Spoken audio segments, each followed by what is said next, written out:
Okay, online live please बताइए, सुनाई दिखाई दे रहा है? Let's start. तुषार, क्रिस्टी, योगेश, कशिश, ऋषभ, देवाशीष, सुमित, अभिजीत, स्नेहा, प्रत्यक्ष, देवश्रिता, विज्ञत, दर्श, समृद्धि, शगुन, अभिजीत, दीपक, वेलकम।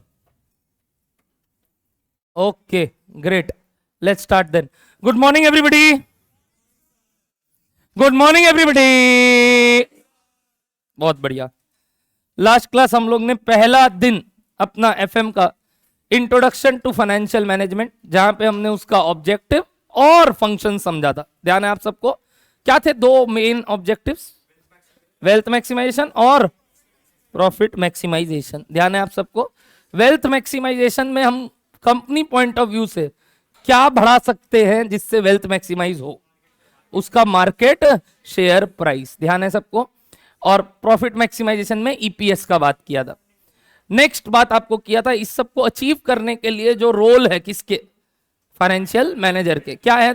3 रोल। पहला रोल प्रोक्योरमेंट, इन्वेस्टमेंट और रिडिस्ट्रीब्यूशन ऑफ फंड्स। ध्यान रहेगा सबको? ये पहले क्या करते होंगे सर? पहले हम सोचते हैं कहां लगाना है, तो हम कहां से पैसा उठाना है वो दिमाग लगाते हैं। ये सारा चीज बताने के साथ साथ मैंने आपको उसके बाद कुछ नोट्स लिखवाया था और बताया था हम बैलेंस शीट को कैसे देखते हैं। अगली बार से ध्यान रहेगा, हम बैलेंस शीट को कैसे देखते हैं। हमारा बैलेंस शीट देखने का नजरिया विल बी ये वाला पार्ट और ये वाला पार्ट। ध्यान रहेगा? और अविनाश सर का थोड़ा अलग है। हाँ, कल वो आके बताया होगा तुम लोगों को, मैंने रखा है उस आदमी को। ठीक चल रहा है ना उसका भी? ठीक है, आज ही पहला, कल ही पहला था ना। चलो बढ़िया। ये वाला पर्टिकुलर टॉपिक में मैंने आपको यहाँ पे this is equals to this बता के रखा हुआ था। बताओ तो सर्कल क्या है? गुड। सोर्सेज ऑफ फंड मतलब कौन कौन? ओन्ड भी और बोरोड भी। और इस तरफ कौन आ रहा है? इन्वेस्टमेंट ऑफ फंड यानी फिक्स्ड एसेट्स और वर्किंग कैपिटल। ध्यान रहेगा सबको इतना बात? ये सब क्लियर हो गया अगर आपको, तो आज अब हम आगे बढ़ते हैं और नोट्स लिखना स्टार्ट करते हैं एक एक करके। डन? लिखिएगा सेकंड नंबर हेडिंग यानी थर्ड शायद। पहला हेडिंग क्या था पहले बताओगे मेरे को?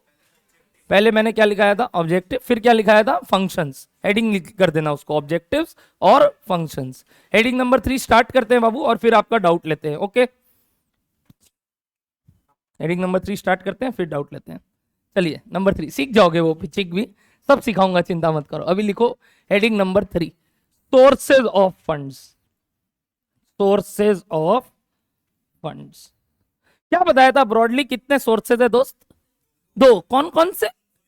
अच्छा, खुद का पैसा और बाजार का पैसा, घर वाली और अच्छा ये सब नहीं है, सब नहीं, गलत बात।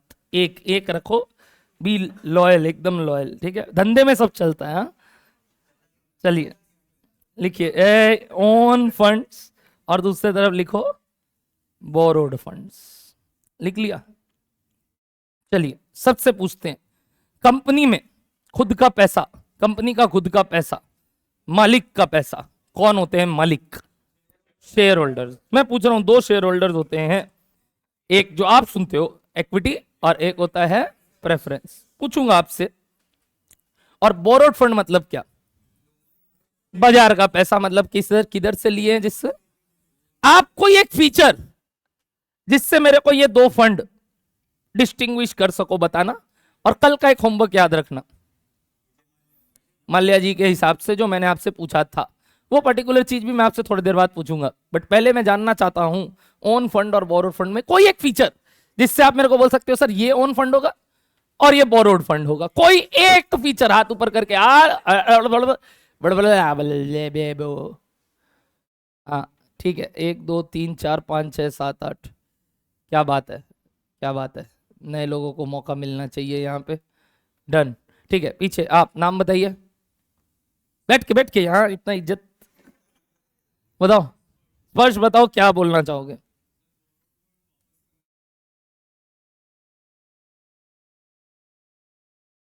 मतलब क्या देना पड़ेगा उसको वापस? कुछ ठीक से बताओ यार, ऐसे थोड़ा सा सभ्यता के साथ यार। यहाँ पे हम लोग क्लास कर रहे हैं, देना पड़ेगा, एक में नहीं देना पड़ेगा, मतलब ले लो वापस दो मत। ये थोड़ी ऐसे थोड़ी बोलते हैं ना किसी को, ऐसे इंटरव्यू में बोलोगे वो तुमको दे देगा जॉब नहीं बताओ ठीक से फटाफट, क्या बोन ओन फंड में देना है? वापस करना, अच्छा मतलब ओन फंड वाले लोग क्या वापस लेंगे ही नहीं कंपनी से?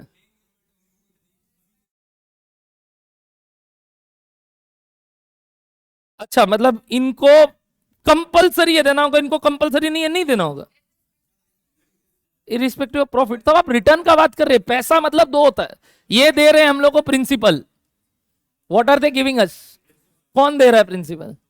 दोनों ही, दोनों धंधा चलाने के लिए आपको क्या दे रहे हैं, कुछ प्रिंसिपल। अब तुम प्रिंसिपल को ब्याज के रूप में देखते हो तो बात अलग है, principal means anything which can earn, which can earn, which can earn returns. अब वो रिटर्न्स का बात कर रहे हो तुम कि प्रिंसिपल का बात कर रहे हो, ठीक से समझाओ मेरे को। रिटर्न्स का बात, तो please be very precise when you talk. क्या बोला उन्होंने, मैं वापस रिपीट कर रहा हूं, स्पर्श का मतलब क्या था। स्पर्श ने बड़ा स्पष्टता के साथ मीनिंग समझाया, दे सकते और एक में नहीं देना पड़ेगा, बट मैं उसको इलेबोरेट करता हूं। और स्पर्श क्या बोल रहे थे ध्यान से सुनना, क्योंकि वो तो सिर्फ टच करके चले गए टॉपिक को, बट पॉइंट क्या था ध्यान से सुनना। वो बोल रहे हैं कि जब इन दोनों से पैसा लेते हैं तो कोई एक को हमें उनके रिटर्न्स टाइमली पे करने पड़ते हैं। अच्छा लगा वर्ड, कुछ वर्ड बोला क्या, टाइमली पे करने पड़ते हैं।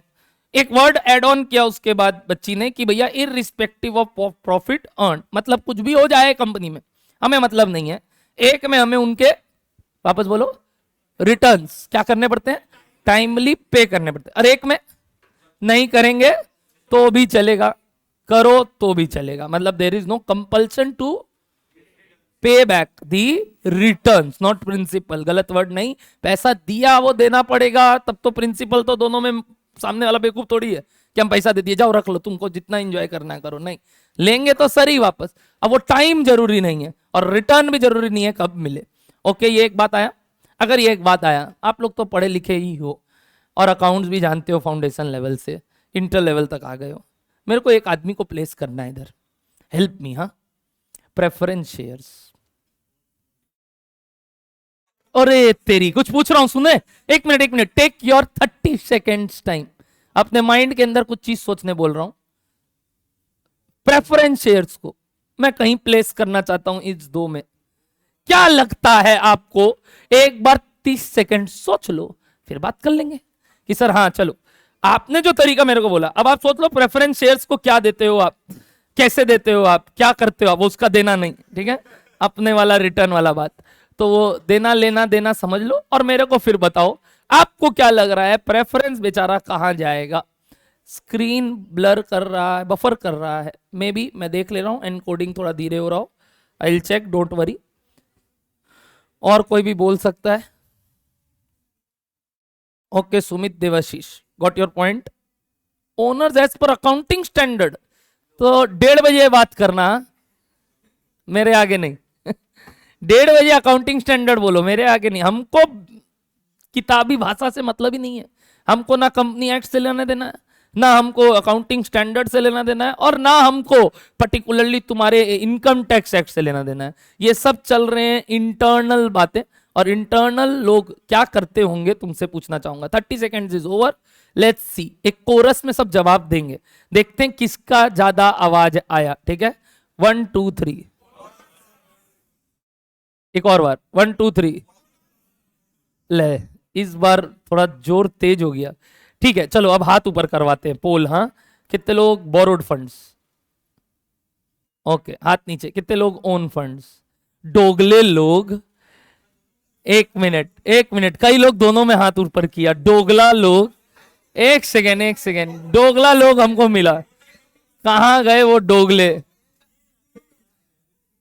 बिन पैंदे का लोटा, लोटा जानते हो, लोटा जिसमें वो होता ना, इधर भी जो डोलता है कभी उधर भी डोलता है, बिन तो ये जो पर्टिकुलर बात मैंने कहा ना, exactly fits for preference shares. Preference share डोगला ही है इसी की तरह, यानी प्रेफरेंस शेयर्स को प्लेस करना इतना आसान नहीं है दोस्त।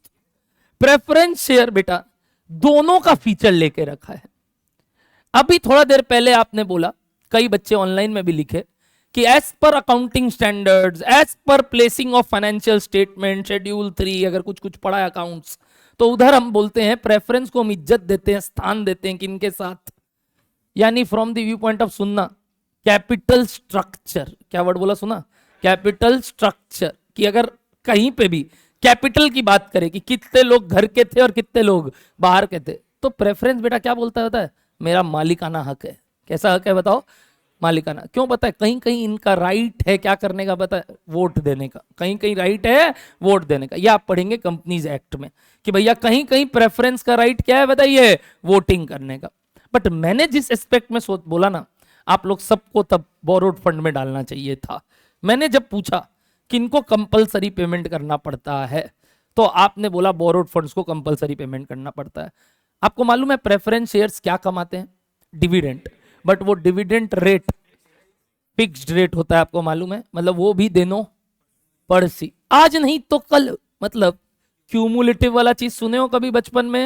यही बच्चा लोग, आप लोग फाउंडेशन पढ़ के आ रहे हो या डायरेक्ट एंट्री रूट के हो, है कि नहीं? फाउंडेशन में था कि नहीं ये प्रेफरेंस शेयर्स टॉपिक, वहां पे पढ़े थे आप क्यूमुलेटिव प्रेफरेंस शेयर्स, है ना, जहां पे आपको भले ही इंटरेस्ट अभी मत दो, यानी in the sense dividend, but कब दे सकते हो, बाद में इकट्ठा करके एक साथ, बट पहले किसको देना होगा, फिर इक्विटी का हक आता है। मतलब कहीं ना कहीं ये इक्विटी से पहले अपना हक मांग रहा है कि नहीं मांग रहा है, और तो और वो भी फिक्स्ड डिविडेंड। कैसा डिविडेंड, फिक्स्ड डिविडेंड। जबकि इक्विटी को क्या मिलता है, वेयरिंग डिविडेंड। क्या बोले सुने वर्ड, वेयरिंग, कितना भी दे सकते हैं, जितना प्रॉफिट उतना तक भी दे सकते हैं, बट इनको क्या मिलेगा, फिक्स्ड पेमेंट। तो एक बात बोलूं, जब पेमेंट का बात आता है ना कि पैसा वापस दो, तब ये किस लाइन में जाके खड़े हो जाते हैं, तो ये है एक नंबर का डोगला।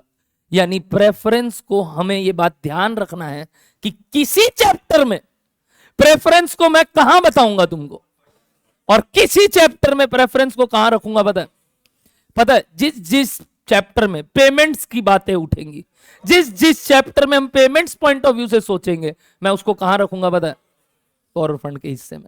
और जिस जिस चैप्टर में मेरे को यह पता चलेगा ना कि मेरे को सिर्फ जानना है कि कैपिटल स्ट्रक्चर में कौन कहां आएगा, तो मैं इसको कहां रखूंगा पता है, ओनर्स फंड में।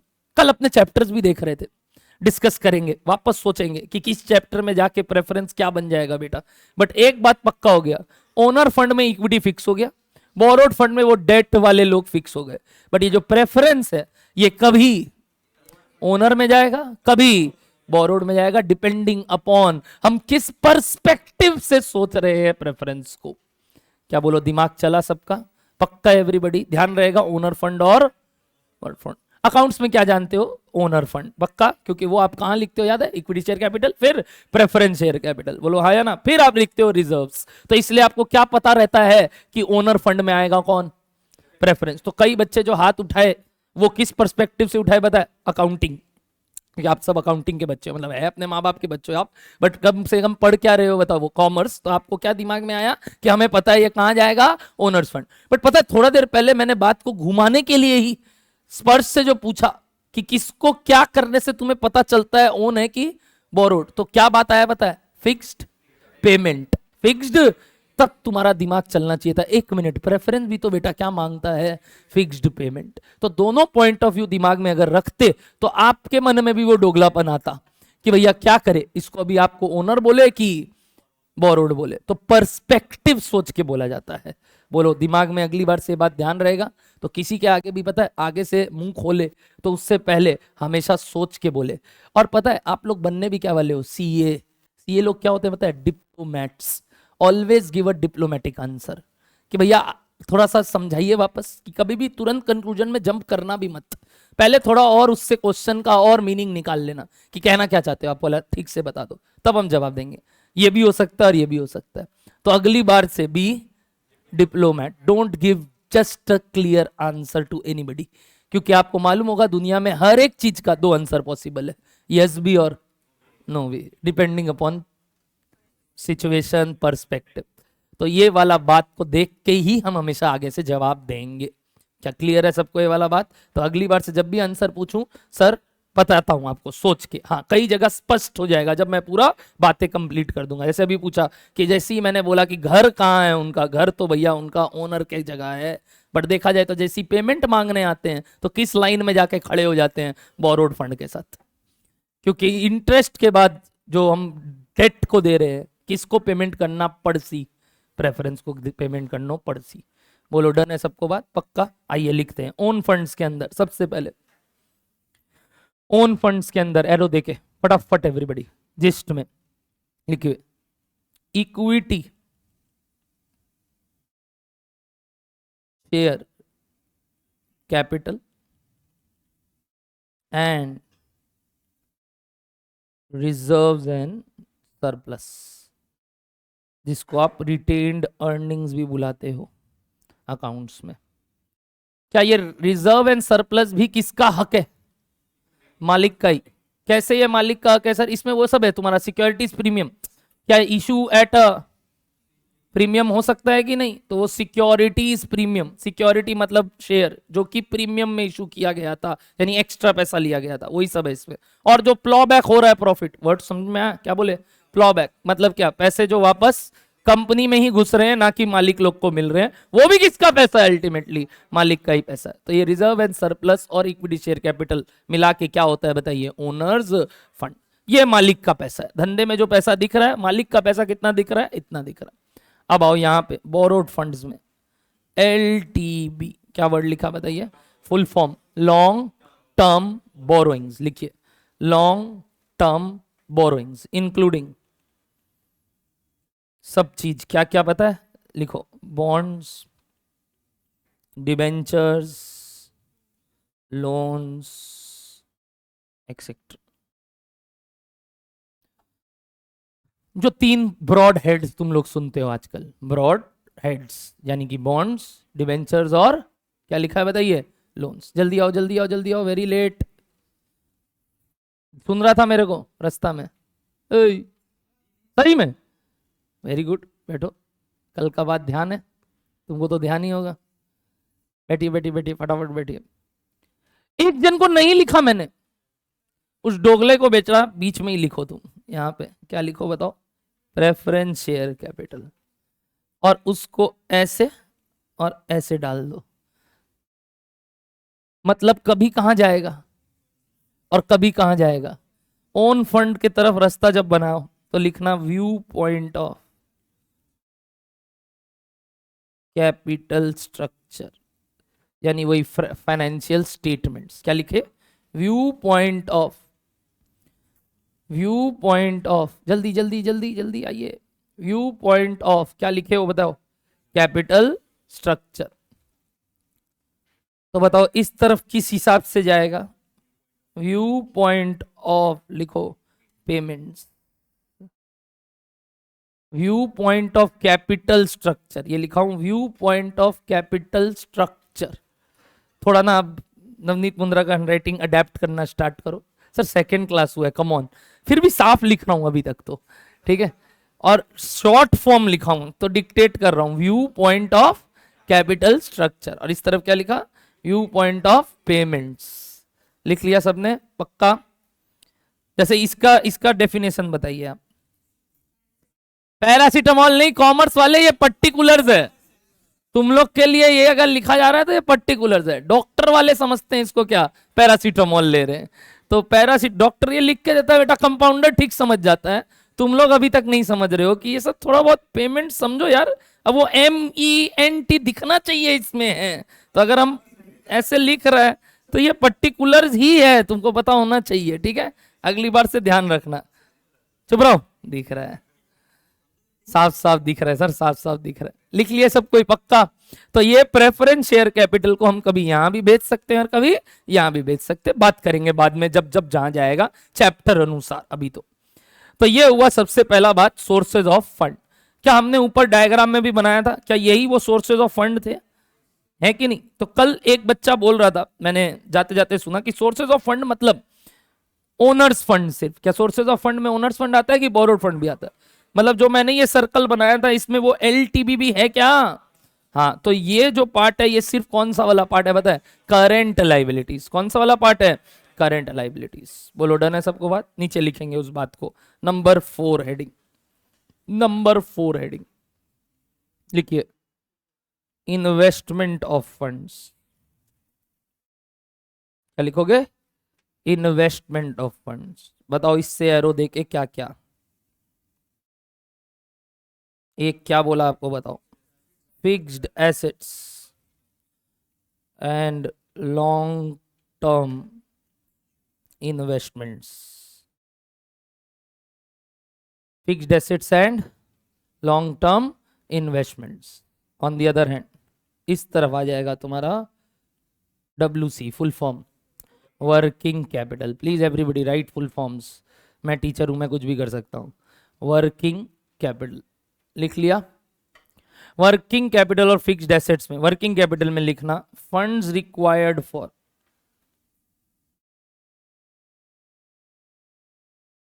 Day to day activities, funds required for day to day activities, which is also called net working capital equals to CA minus CL। CA क्या होता है?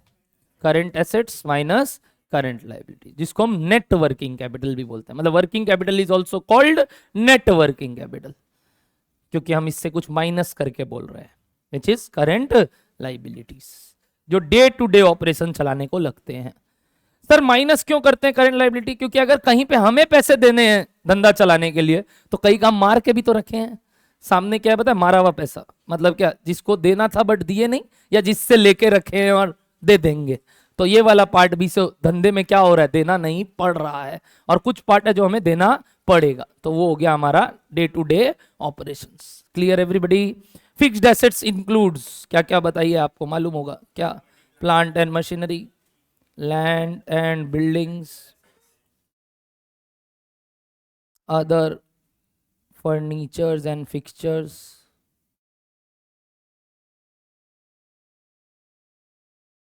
And intangible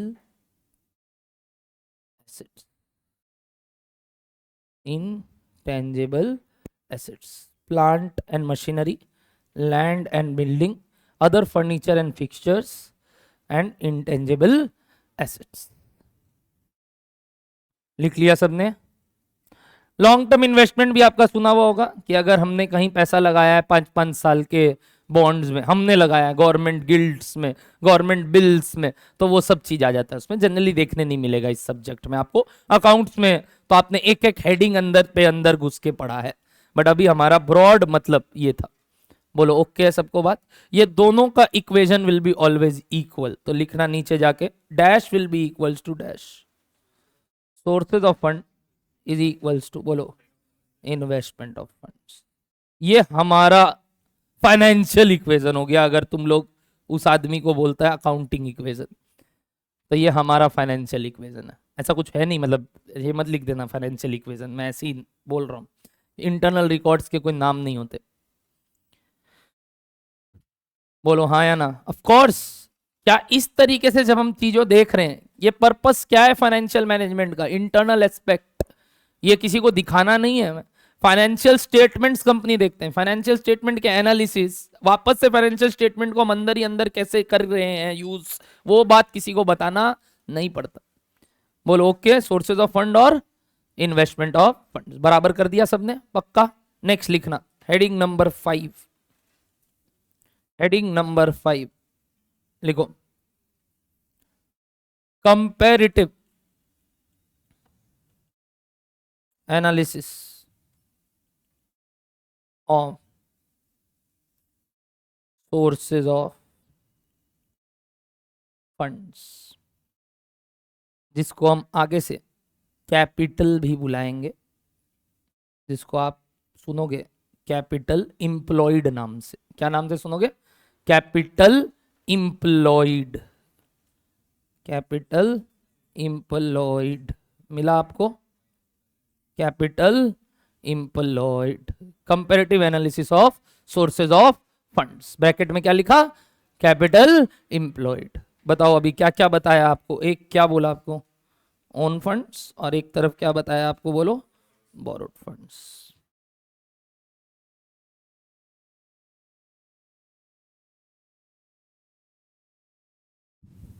ready? Particulars, own fund और borrowed funds.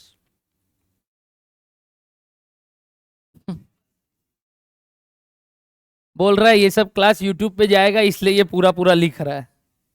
बेशरम लोग, support करो। बोल रहा है 3-4 क्लास यूट्यूब पे जाएगा तो ये पक्का ये सब इसलिए पैरासीटामोल नहीं कर रहा है, अभी पूरा पूरा लिख रहा है। आगे देखना इसका औकात में आ जाएगा ये, ठीक है। बोला इतना अच्छा इसको लिखना आता था, बट फिर भी ये जानबूझ के नहीं लिखता था। मतलब ये समझ में आ रहा है इन लोगों को, धीरे धीरे लोगों को, कि इसको आता है, ये जानबूझ के नहीं लिखता, ये हम लोग को तकलीफ में भेज रहा है। ठीक है, ठीक है, चुप रहे, पहली बार।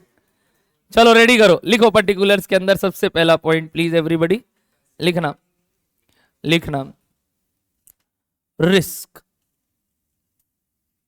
From the view point of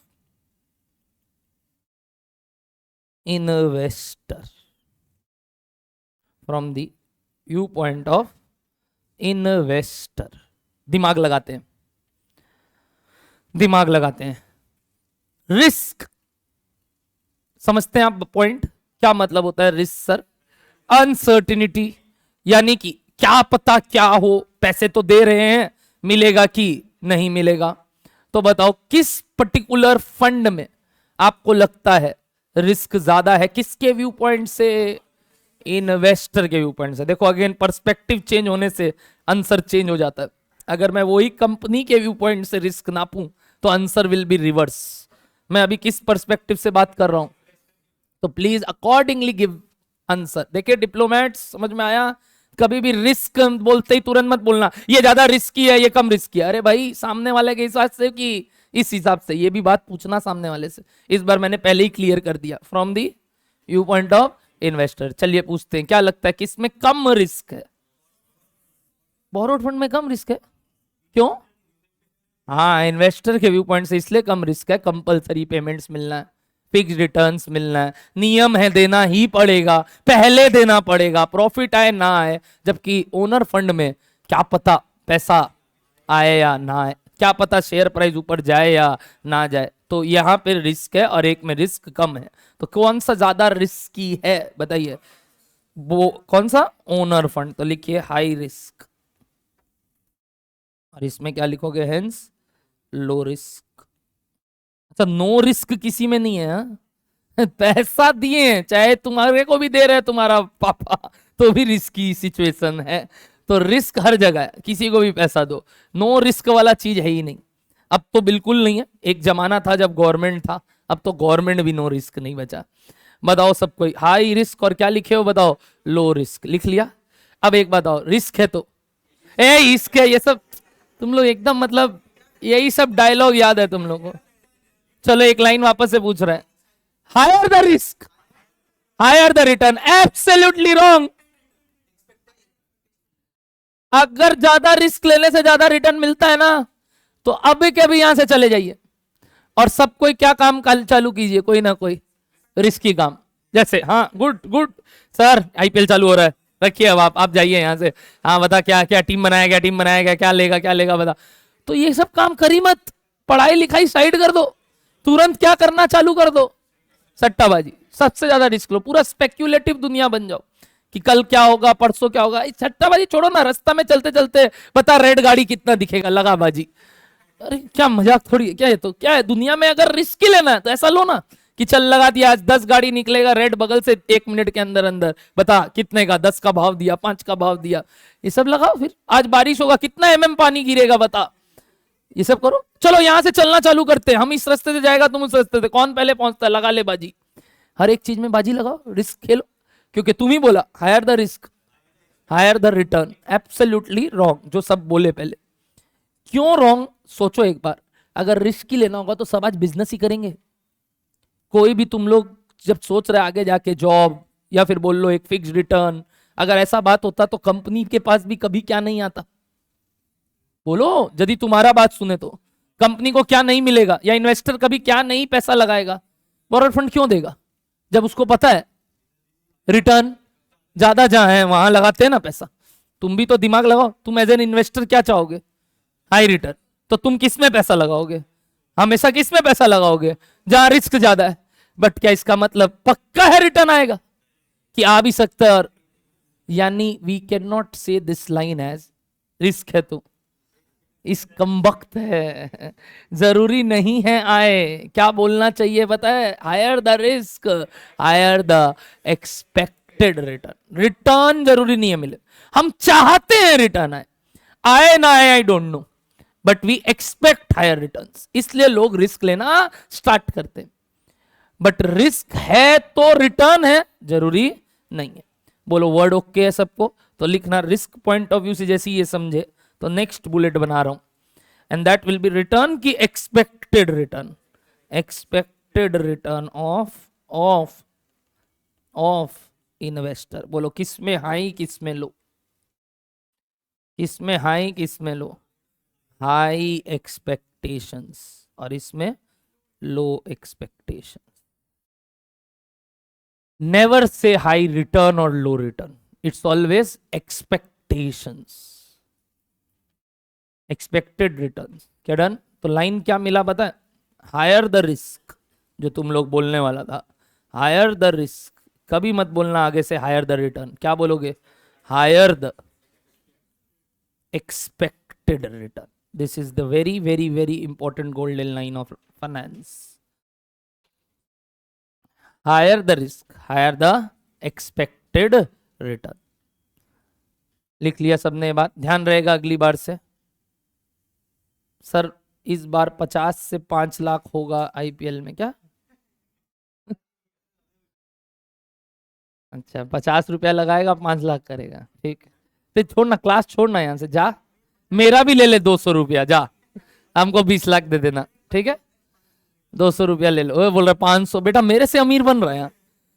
बोल रहे सर 200 लगा रहे हैं, खुद बोल रहे मेरा 500 ले, सर का 200 छोड़। आया बड़ा। बताओ higher the risk, higher the expected return. Done.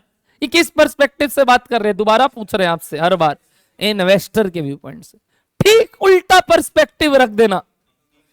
तो बताओ कंपनी के रिस्पेक्ट में रिस्क किस में ज्यादा है? उसको डर लग रहा है क्या उठाने में? Borrowed funds. क्यों? वापस देना पड़ेगा, फिक्स रिटर्न देना पड़ेगा। तो डर किसको ज्यादा है? बोरोड फंड ऑफ व्यू से कंपनी को ज्यादा है सर। और उनको इक्विटी में डर ही नहीं है, देते रहो, आईपीओ उठाते रहेंगे, क्या है, जितना मालिक दे सकते हैं बरोड़ते रहो। तो ये जो पर्टिकुलर सेंस है वो चेंज हो जाता है अगर हम पर्सपेक्टिव चेंज कर देते। तो बताओ एक्सपेक्टेड रिटर्न वर्ड क्या बन जाएगा कंपनी के लिए? करेक्ट। तो उसको क्या वर्ड दोगे? कॉस्ट। क्या बन जाएगा वो? अरे किसी का रिटर्न, किसी का खर्चा। तो what is the expected cost of of of of funds? अच्छा फंड्स का दूसरा नाम ऊपर बोला capital, hence cost of capital. Our first chapter क्या जानना है हमें? कॉस्ट ऑफ कैपिटल, यानी इस कैपिटल को बरोटने का क्या खर्चा है, यही तो जानना है। तो ये जो रिटर्न अभी मैंने बोला एक्सपेक्टेशन, ये उल्टे एंड से क्या बन जाएगा सामने? कैपिटल का कॉस्ट। किसके लिए? कंपनी के लिए। बोलो डन है सबको? बात लिखना चालू करें, लिखिए नेक्स्ट, यही पर्टिकुलर में continue. Hence cost of capital, ये पक्का किस पॉइंट ऑफ व्यू से होता है? ब्रैकेट में, क्योंकि जैसे मैंने वर्ड लिख दिया कॉस्ट ऑफ कैपिटल तो व्यू पॉइंट पता चल गया। बताओ किस व्यू पॉइंट से? From the view point of company. बताओ किस में कॉस्ट हाई, किस में कॉस्ट लो? किस में कॉस्ट हाई, किस में कॉस्ट लो? बोरो फंड में कॉस्ट हाई। एब्सोल्युटली रॉन्ग, मेरे को मालूम था यही बोलोगे। अरे बुढ़वा यही तो बात है ना। ओनर फंड में क्या है उनका रिस्क? क्या है? हाई कि लो? हाई कि लो? लो है। तो सर आप तो कॉस्ट पॉइंट ऑफ व्यू बुढ़वा, risk and return goes hand in hand, risk and cost are inversely related. और इसीलिए मेरे को मालूम था मुंह से निकालोगे गलत वर्ड। आप सीधा रिटर्न देखो ना, सामने वाले का रिटर्न क्या है? हाई। तो तुम्हारा कॉस्ट भी क्या होगा? अरे उसको ज्यादा देना है तो तुमको ज्यादा देना पड़ेगा ना, उसको ज्यादा चाहिए तो तुमको ज्यादा देना पड़ेगा, और सामने में उसको क्या चाहिए कम, तो तुमको देना भी क्या पड़ेगा, कम देना पड़ेगा। तो देखे पर्सपेक्टिव कितना गंदा बोले अपने भी, अपने जैसी बोले ना, रिस्क किस में ज्यादा है बताओ तो कंपनी को, वापस बोलो रिस्क किस में ज्यादा है कंपनी को, बोरोड फंड में। अच्छा तो रिस्क ज्यादा है तो सर कॉस्ट ज्यादा लगेगा, बुढ़वा कॉस्ट क्या लगेगा, कम, क्योंकि cost and risk goes in hand की inversely related, inversely related, return and risk is hand to hand यानी पॉजिटिवली रिलेटेड। ध्यान रखना अगली बार से, खर्चा पॉइंट ऑफ व्यू से अगर हम रिस्क किसी में ज्यादा लग रहा है तो हम उसका कॉस्ट भी क्या कर रहे हैं, कम झेल रहे हैं, और from the view point of जिसमें हमारा रिस्क क्या है कम, पक्का हमारा खर्चा भी क्या होगा ज्यादा, यानी खर्चे पॉइंट ऑफ व्यू से आप गलत हो गए। बेस्ट तरीका था ये समझने का कि अगर इनको ज्यादा चाहिए तो कंपनी को इनको देना भी क्या होगा बताओ, ज्यादा। तो यहां बताओ हाई कॉस्ट कहां आएगा, यही high cost, and where will be low cost, borrowed funds. देखे कैसे पिछले अभी आप समझे मेरे कुकड़ूकूज, बताइए प्लीज क्या लो कॉस्ट क्यों हुआ, बोरोड फंड क्लियर है, क्योंकि सामने वाले को इसमें चाहिए कम तो हमें देना भी क्या है कम, सिंपल सा बात।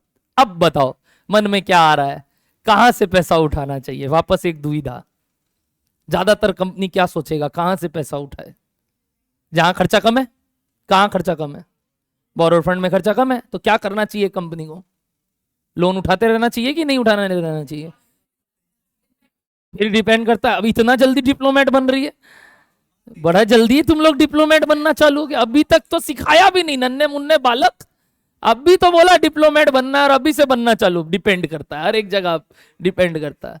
बताओ ना बताओ ना, अच्छा एक मिनट, लो कॉस्ट है कि नहीं, कौन, तो कंपनी के व्यू पॉइंट से सस्ता क्या है, बोरोड फंड्स। अगर बोरोड फंड सस्ता है कंपनी के व्यू पॉइंट से तो चाहेगा भी क्या कंपनी, कम से कम इक्विटी से पैसा उठाए और ज्यादा से ज्यादा बोरोड फंड से पैसा उठाए, बोलो हाँ या ना। एक पर्सपेक्टिव दे रहा हूं, क्या नहीं लगता ये एक पर्सपेक्टिव होना चाहिए, बट कई लोग इसका तर्क कर रहे हैं, डिपेंड करता है। तो चलिए इस बार आप पे बॉल फेंका, कैसे डिपेंड करता है, cash flows of the company, अरे बाप रे, प्रॉफिट्स ऑफ द कंपनी, अरे बाप रे, तो इनको भी तो पैसा वापस देना है, तुमको क्या लग रहा है पैसा क्या तुम घर लेके जाओगे, अच्छा कंपनी क्या है, एक entity separate, charge against profit, ओहो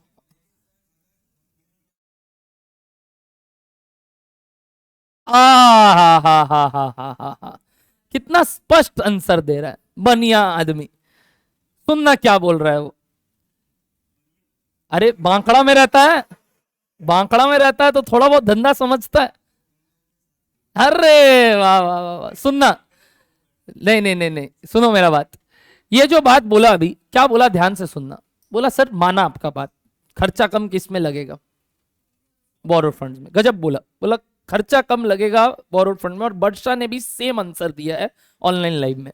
ध्यान से सुनना क्या बोला उन लोगों ने, बोला सर बट पहले उतना कमाई तो करो कि कम से कम इनका तो खर्चा निकाल लो, तब ठीक है, उठाते रहो जितना बाजार से पैसा उठाना है, घर वाला भी खुश।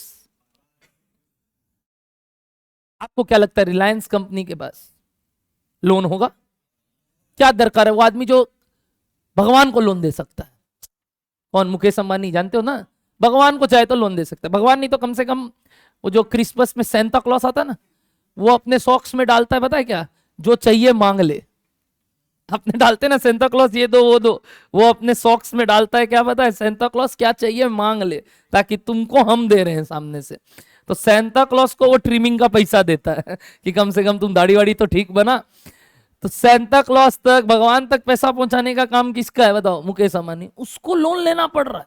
तुम सोच रहे हो उसके कंपनी में भी लोन है आज के डेट पे, नहीं तो नहीं 15,000 करोड़ का क्या है लोन, किसके पास, रिलायंस इंडस्ट्री लिमिटेड। तो सोचो अगर उसके पास लोन है, क्यों है, क्या लगता है, क्या सही काम कर रहा है, वो सही काम कर रहा है, क्या दरकार था उसको बाहर का पैसा रख के। देखो दोस्त, बाहर का पैसा से मजा करना अलग ही मजा है, और उसके बाद जो घर वाले भी खुश हो रहे हैं उससे, इससे तो दुगना मजा है। तो ये जो डबल मजा वाला काम है ना, वो हम सीखेंगे अगले चैप्टर में, कॉस्ट ऑफ कैपिटल के। ठीक, क्या नाम था याद है? जहां याद है तराजू में दोनों तरफ कोई था, कभी कोई ऊपर जा रहा है कभी कोई। तो वो जो पर्टिकुलर तोल माल करना है ना हमें, कि घर का पैसा कितना और बाहर का पैसा कटना, वो कौन सिखाएगा बताइए हमें? लेवरेज। और हम चाहेंगे कि हम बाहर के पैसे से काम करें, क्योंकि उसका कॉस्ट भी क्या है बताइए? कम। बट अगेन एक और पर्सपेक्टिव दिमाग में आना चाहिए, कम से कम उतना तो निकाल लो जितना जितना इनको चुकाना पड़ सके। But from the view point of वापस सोचना, जितना ज्यादा लोन लेंगे, क्या रिस्क सामने वाले का बढ़ रहा है? किस सामने वाले का? तो वो क्या हमेशा एक ही रेट पे देता रहेगा कि धीरे धीरे अपना रेट भी बढ़ाएगा? रेट बढ़ाएगा कि नहीं बढ़ाएगा बोलो? प्लस जैसे जैसे वो बढ़ेगा कंपनी में डेट, क्या ये लोग को भी डर लगेगा, ओन फंड्स को भी? क्यों? पहले कौन लेके जाएगा पैसा? तो इनको भी डर लग रहा है। जैसे इनका डर बढ़ेगा, यानी क्या बढ़ रहा है? डर मतलब क्या? रिस्क। तो इनका भी क्या बढ़ेगा? एक्सपेक्टेशन। और तो इस केस में और ज्यादा जो एग्जिस्टिंग इक्विटी है उनका भी कॉस्ट क्या होगा? बढ़ने लगेगा कि नहीं बढ़ने लगेगा? तो इसके बीच में एक प्रॉपर बैलेंस रखना जरूरी है। और याद करो, मेरा पहला ऑब्जेक्टिव ही था optimum mix between the two funds. ऐसा कभी मत बोलना ये बेस्ट है ये खराब है, कि ये बेस्ट है ये खराब है। इन दोनों के बीच में एक प्रॉपर मिक्स होना चाहिए, जिससे ओवरऑल रिटर्न क्या हो? ज्यादा हो। ज्यादातर कोशिश यही रहेगी हमेशा क्या लाने का? Borrowed funds. एक बचपन में आपने अकाउंट्स में भी सुना होगा, डेट इक्विटी रेशियो 2:1 आइडियल होता है, ऐसा कुछ सुना होगा, है ना? सुना हुआ लग रहा है आप लोगों को? फाइनेंस क्यों डेट 2 गुना, समझ रहे हो? तो तुमको एक तरफ सोचना चाहिए था, अरे डेट डबल हो रहा है किससे? घर के पैसे से, और ये अच्छा है कंपनी के लिए। बट आगे से बात ध्यान रखना, ये सब बकवास था बचपन में कि ये बेस्ट होता है ये वर्स्ट होता है। अगेन इट डिपेंड्स वाला बात है। Never say ideal ratio is 2:1 और 1:1 और 4:1, कुछ भी आइडियल नहीं होता। It all depends upon situation.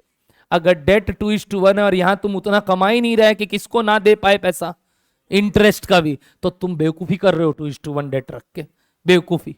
वो 1 वाला जो डे इक्विटी भी है ना, वो भी कल को तुमको मारेगा। वो 2 वाला तो मारेगा ही, ये भी मारेगा।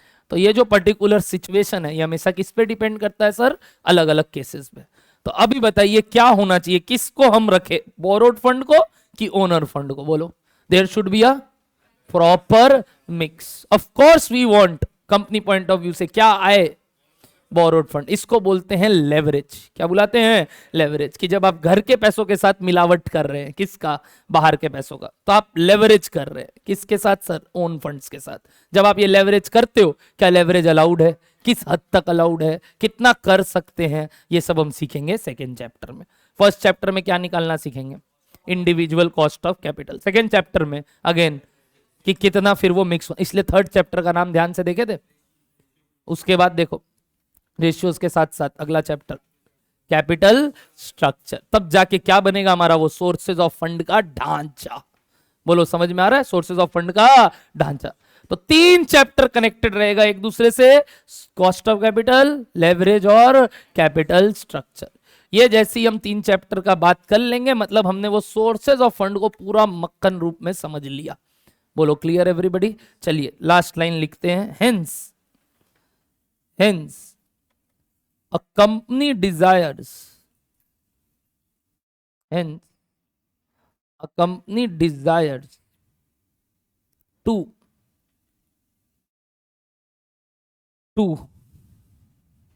collect slash procure as much as funds from, बताओ कहाँ? From borrowings. बोरोइंग्स मतलब सर डेट होल्डर्स। क्या बुलाते हैं उनको? Debt holders. हम किन से पैसा लेना चाहेंगे? डेट होल्डर्स से। करेक्ट। एज, वाई रीजन बोलो। एज बोलो, it is having low cost. Correct. But based on company's return based on company's return. If we are unable to cover dash cost, बताओ कौन सा कॉस्ट बताओ, एक तरीके से बोरोड फंड्स कॉस्ट। आप अभी सिंपल लिखो क्या, बोरोड फंड्स, बोलो क्या, cost. Then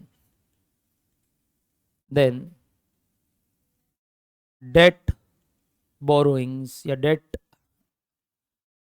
funds, debt borrowings would be not feasible,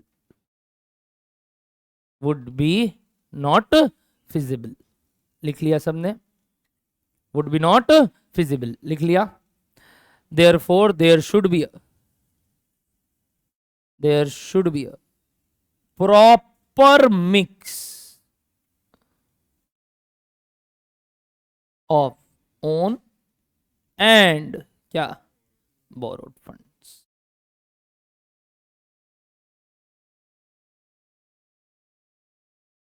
proper mix of own and borrowed funds। perfect line to end with the word क्या, sources of funds। Crystal clear everybody, basics में क्या बात चल रही थी। एक बार 2 मिनट का समय लीजिए, कल से लेके आज तक जो जो पॉइंट्स लिखे थे एक बार पढ़िए, और कोई डाउट्स है तो पूछते रहिए। आप आते ही कुछ डाउट पूछ रहे थे, होप अभी क्लियर है, नहीं तो पूछ सकते हैं। हाँ मेरे को मालूम है, वो जब क्लास स्टार्ट होगा और ज़्यादा बेटर लगेगा। एक दिन में अपने कोई मुकाम हासिल नहीं कर पाएंगे। सब्र बहुत बड़ा हथियार, धुरंधर भी देख लिए होंगे तो और ज़्यादा पता है। देखा ही नहीं अभी तक तुम। Sabra is the most important thing for you all also. Patience is the key।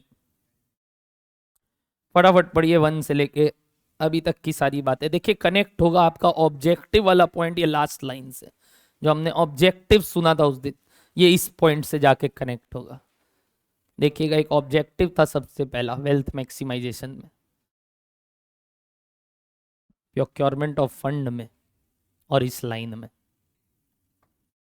Read it everybody quick.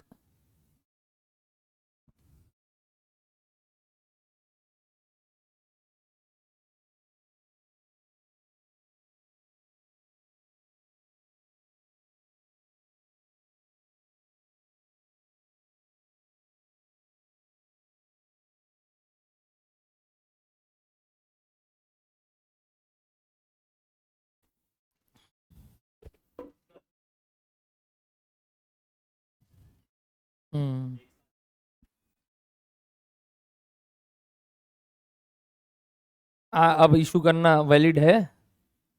आप लोग पढ़े पढ़े हो? आपको मालूम है ना कंपनीज एक्ट ने मना कर दिया क्या इशू करने, इररिडीमेबल डिवेंचर्स, प्रेफरेंस, डिस्काउंट पे भी इशू नहीं हो सकता। तो ये सब एक्ट, अगर तुम लोग रियल लाइफ का बात करेगा तो मैं ये बता दूं। अब अगर बुक इसका बात करे तो मैं बता दूं यस होता है, बट बात इररिडीमेबल तो उसका प्रिंसिपल अमाउंट का है।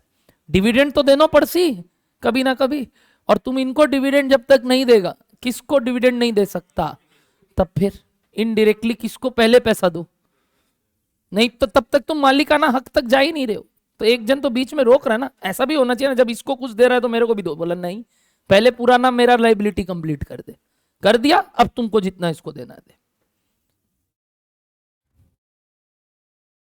सब सुनेंगे, बिल्कुल सुनेंगे, कैसे करेंगे, कब करेंगे, सब बात करेंगे।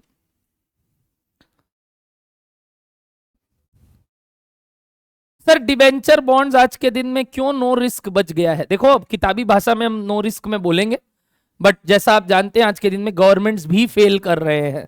चाहे वो श्रीलंका का था, एक टाइम पे ग्रीस हुआ था, और पाकिस्तान का हाल आप जानते हैं क्या चल रहा है, और अभी गवर्नमेंट्स काफी ज्यादा फेल हो रहे हैं। यहाँ कंट्री का ठिकाना नहीं है रहेगा कि नहीं, ये जो वॉर्स हो रहे हैं आज के डेट में, तो गवर्नमेंट में भी पैसा लगाना आज के दिन में रिस्की हो जा रहा है कि कल को गवर्नमेंट ही फेल कर गया तो। बट पहले जमाने में मतलब अभी तक किताबों में हम यही सुनेंगे कि the most risk free place to give money is government securities, कि गवर्नमेंट को पैसा दे दो, सबसे फ्री रिस्क है और इसलिए रिटर्न भी उधर सबसे कम है। बट आगे जाके आप पढ़ेंगे जो रियल लाइफ प्रैक्टिकल चीज, कि अब वो भी नहीं बचा कुछ, कहीं ना कहीं वहां भी पैसा डूबने का चांस है। हाँ, बेटर है घर पे जीरो रिटर्न कमाने से, तो ये चलो यहां रख देते हैं। आप बोलोगे बैंक में रख दो, एफडी करा दो, हाँ वही, उससे भी बेटर है आप क्या करा दो, गवर्नमेंट बॉन्ड्स में पैसे लगा दो। चलिए पढ़िए फटाफट।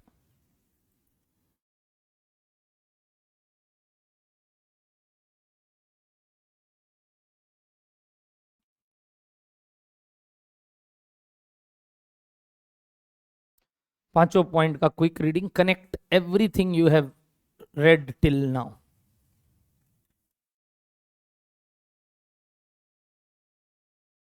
नहीं, गवर्नमेंट बदल जाए तो गवर्नमेंट को पैसा नहीं देना होगा क्या? क्या नहीं, ऐसा कुछ नहीं होता। गवर्नमेंट ऑफ इंडिया पे पैसा लगा रहे हैं हम कोई सरकार पे, मोदी जी पे नहीं लगा रहे हैं कि मोदी जी को पैसा दिए थे, कल राहुल जी आ जाएंगे तो वो मना कर देंगे उनका पैसा देने से, नहीं, ऐसा कुछ नहीं है। आपने जीओआई पे पैसा लगाया, कंपनी का भी मालिक चेंज होता है, तो क्या मालिक चेंज होगा तो पैसा देने से मना कर देगा बोर्ड ऑफ डायरेक्टर को, या वाइस वर्सा? नहीं, सब अलग चीज है, यही मैं बोलूंगा, टर्म्स ऐसे मत करो तुम चेंज। अभी क्या बोला, किसको कैपिटल एम्प्लॉयड बोलते हैं बताओ यहाँ, किसको बोलते हैं जाके देखो। सोर्सेज ऑफ फंड, यानी सारे जो फंड हम क्या कर रहे हैं इकट्ठा, उसको क्या बुलाते हैं? तो बैलेंस शीट का व्यू पॉइंट से कहाँ है कैपिटल एम्प्लॉयड, देख लिए, ये सबको क्या बुलाते हैं? Capital employed. तो तुम जो सोच रहे हो वो कैपिटल एम्प्लॉयड नहीं है, ठीक है।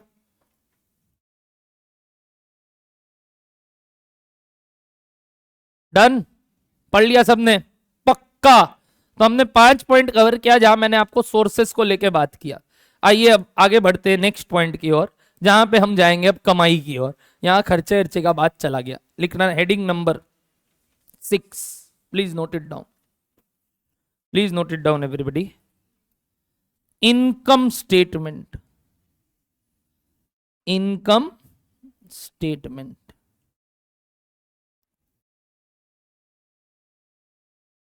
आप इसको शॉर्ट में अपने बचपन में बुलाते थे statement of profit and loss, तो इसको मैं पीएल स्टेटमेंट भी बुलाता हूं, बट अभी हम इसको क्या बुलाएंगे बताइए? Income statement. फाइनेंस में हम इसको इनकम स्टेटमेंट बोलते हैं। Ready everybody? देखना कैसे बनता है ये, लिखिए पर्टिकुलर्स वापस और rupees.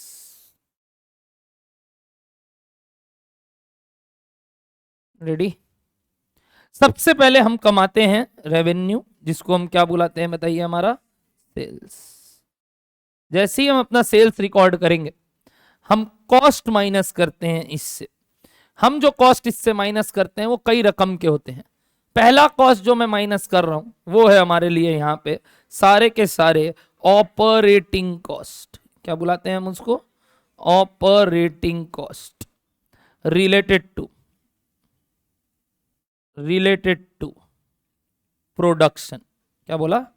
Related to production of sold units, of sold unit. Short में बोलूं तो कितने लोग ये वर्ड सुने हुए हैं मेरे को नहीं मालूम।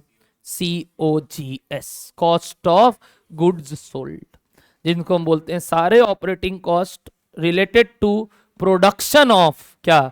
Goods sold. क्योंकि ऊपर भी हमने क्या लिखा? सिर्फ सोल्ड यूनिट्स का रेवेन्यू, तो माइनस भी क्या करना पड़ेगा इससे, यानी स्टॉक एडजस्टमेंट हुआ हुआ है यहाँ। कैसे करके आए हैं वो आप छोड़ दो, इस नाम को क्या बुलाते हैं? Cost of goods sold. इससे जो डिडक्ट करते हैं हम, तो जो प्रॉफिट आता है इसका एक नाम है जो आप अकाउंट्स में भी बहुत बार सुने हो, and it is called your gross profit. क्या बुलाते हैं हम इसको? Gross profit. पता है ना आपको क्या बुलाते हैं हम इसको? Gross profit. लिख लिया सबने इतना? पक्का। नेक्स्ट हम माइनस करते हैं अदर ऑपरेटिंग कॉस्ट। क्या वर्ड बोला? Other operating cost related to sales, related to sales. Like लिखो एग्जांपल, या like selling and distribution expenses या कॉस्ट। ठीक है, ये हम माइनस करते हैं। Perfect perfect. एक और चीज हम यहां से माइनस करते हैं जो कि फाइनेंस में जानबूझ के नीचे दिखाते हैं, और उसका पर्पस अभी समझाऊंगा जैसे ही मैं आपको बताऊंगा। लिखो non cash expenditure, non cash operating expenditure, non cash operating expenditure, non cash क्या लिखे, ऑपरेटिंग एक्सपेंडिचर। बताओ example. Very good, like depreciation, like depreciation, non cash operating expenses like क्या लिखे हो, डेप्रीसिएशन। ये जैसी लेस होगा, क्या हमने सारा ऑपरेटिंग कॉस्ट माइनस कर दिया, hence the profit we get over is called operating profit, not net profit. क्या बुलाते हैं इसको बताइए, ऑपरेटिंग प्रॉफिट। क्या लिखे बताइए, non cash operating expenses depreciation, क्या मिलता है हमें बताइए, ऑपरेटिंग प्रॉफिट। कहने का तात्पर्य पक्का ऊपर सीओजीएस में क्या नहीं लिया गया है, वो क्या, वो सोचो यहां पे नीचे क्या माइनस किए, डेप्रीसिएशन। तो पक्का ऊपर डेप्रीसिएशन क्या किया गया होगा, इग्नोर। क्यों करते हैं सर, क्या ये एक अगेन एक इंटरनल रिकॉर्ड के लिए बन रहा है, क्यों, पीएल तो बनाना तुमको कौन सिखा चुका है, शेड्यूल 3, वही जो इसके बाद आएगा वो आपको बता देगा कैसे बनाना है, जो कि किसको दिखाना है, एज अ पब्लिक डॉक्यूमेंट, जो क्या है एक पब्लिक डॉक्यूमेंट जो सब जगह जाता है, एनुअल स्टेटमेंट जिसको आप बोलते हो। हमें वो नहीं बनाना है, हम ये सारा काम किसके लिए कर रहे हैं, अगेन अपना इंटरनल पर्पस के लिए। एक फाइनेंशियल स्टेटमेंट दोबारा से बनाया जाता है जस्ट फॉर इंटरनल पर्पस। क्या है इंटरनल पर्पस फाइनेंशियल मैनेजर का, वेल्थ मैक्सिमाइजेशन है ना, प्रॉफिट मैक्सिमाइजेशन। तो क्या ये इंटरनल बातें क्या बाहर बताएंगे सबको कि कैसे करना है हमें, तो सभी सीख जाएंगे ना। प्लस ये सारे फंक्शन जो इसको करने के लिए चाहिए वो तो हमारा इंटरनल मैटर है, आपको क्या मतलब इससे। तो ये जो इंटरनल मैटर है उसके लिए एक नॉन कैश आइटम ऊपर की जगह कहां माइनस करते हैं हम अपने स्टेटमेंट में बताइए, नीचे से। ऐसे ओवरऑल आप अकाउंट्स में क्या करते थे पता है, जब जीपी लिखते थे तो भी आप यही करते थे, डेप्रीसिएशन पीएल में लिखते थे मेरे ख्याल से आप, है कि नहीं, डेप्रीसिएशन कहां लिखते थे, पीएल में। बचपन की बात कर रहा हूं, तो आपको और खराब नहीं लगना चाहिए अगर मैं सीओजीएस के बाद क्या लिख रहा हूं बताइए, नीचे में डेप्रीसिएशन, बोलो हाँ या ना। प्लस जो सेलिंग रिलेटेड भी कॉस्ट होता था आपको कहां लिखते थे पता है, पीएल में। बट मैंने एक वर्ड लिखा, ये दोनों कौन सा कॉस्ट है पता है, ऑपरेटिंग। यही पता है ना, ऑपरेटिंग मतलब धंधे का खर्चा। वैसे ऊपर भी क्या है, धंधे का खर्चा, ये दोनों ही धंधे का खर्चा है। बट अकाउंट्स कभी धंधे के खर्चे को पूरा अलग नहीं किया, अकाउंट सिर्फ जीपी के बाद सीधा एनपी बताया। मैं आपको एक स्पेशल एडजस्टमेंट दे रहा हूं, बीच में सिर्फ 2 अदर ऑपरेटिंग कॉस्ट माइनस करके एक नया प्रॉफिट का नाम बताया, क्या बताइए, ऑपरेटिंग प्रॉफिट। इसके बाद बताइए क्या डिड्यूस होगा या डिडक्ट होगा या ऐड होगा, tell me. Non operating items, क्या बुलाते हैं उनको बताइए, नॉन ऑपरेटिंग आइटम्स। कई बार लेस भी हो सकता है और कई बार ऐड भी हो सकता है। जैसे आपने सुना ना, profit on sale of assets है ना, इन्वेस्टमेंट, वैसी लॉस, तो ये सबको क्या बुलाते हैं, नॉन ऑपरेटिंग आइटम्स। क्या ये भी आप पीएल में ही करते थे, यानी आप डायरेक्टली पीएल में जीपी के बाद एनपी निकालते थे। इस आदमी ने बीच में एक नया प्रॉफिट सिखाया जिसका क्या नाम आया, ऑपरेटिंग प्रॉफिट। अच्छा लगा ये नाम, पक्का। जनरली हमारे अकाउंट एफएम में हम ये नॉन ऑपरेटिंग आइटम्स नहीं देखेंगे, इसलिए ब्रैकेट में लिखेंगे इफ एनी। क्या लिखेंगे बताइए, इफ एनी। अगर कुछ देखेंगे तो वो सिर्फ वो एक है, और वो है लेस इंटरेस्ट पेड। क्या बताइए, इंटरेस्ट पेड या पेबल, यानी कौन सा खर्चा बताइए, इंटरेस्ट। क्या इंटरेस्ट एक नॉन ऑपरेटिंग एक्सपेंस है, यस। और इंटरेस्ट कॉस्ट हम कहां से रिड्यूस करते हैं बताइए, ऑपरेटिंग प्रॉफिट से।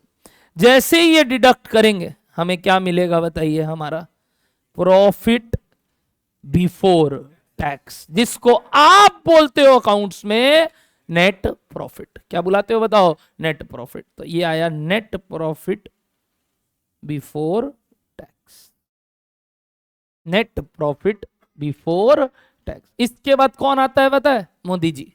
बोलते इतना पैसा कमाया, अब तो क्या दे, टैक्स। बट आप भी बदमाश हो, ध्यान से सुनना, चोरी का बात नहीं कर रहा हूं। मोदी जी का मन क्या था पता है, सेल्स पे ही टैक्स ले ले।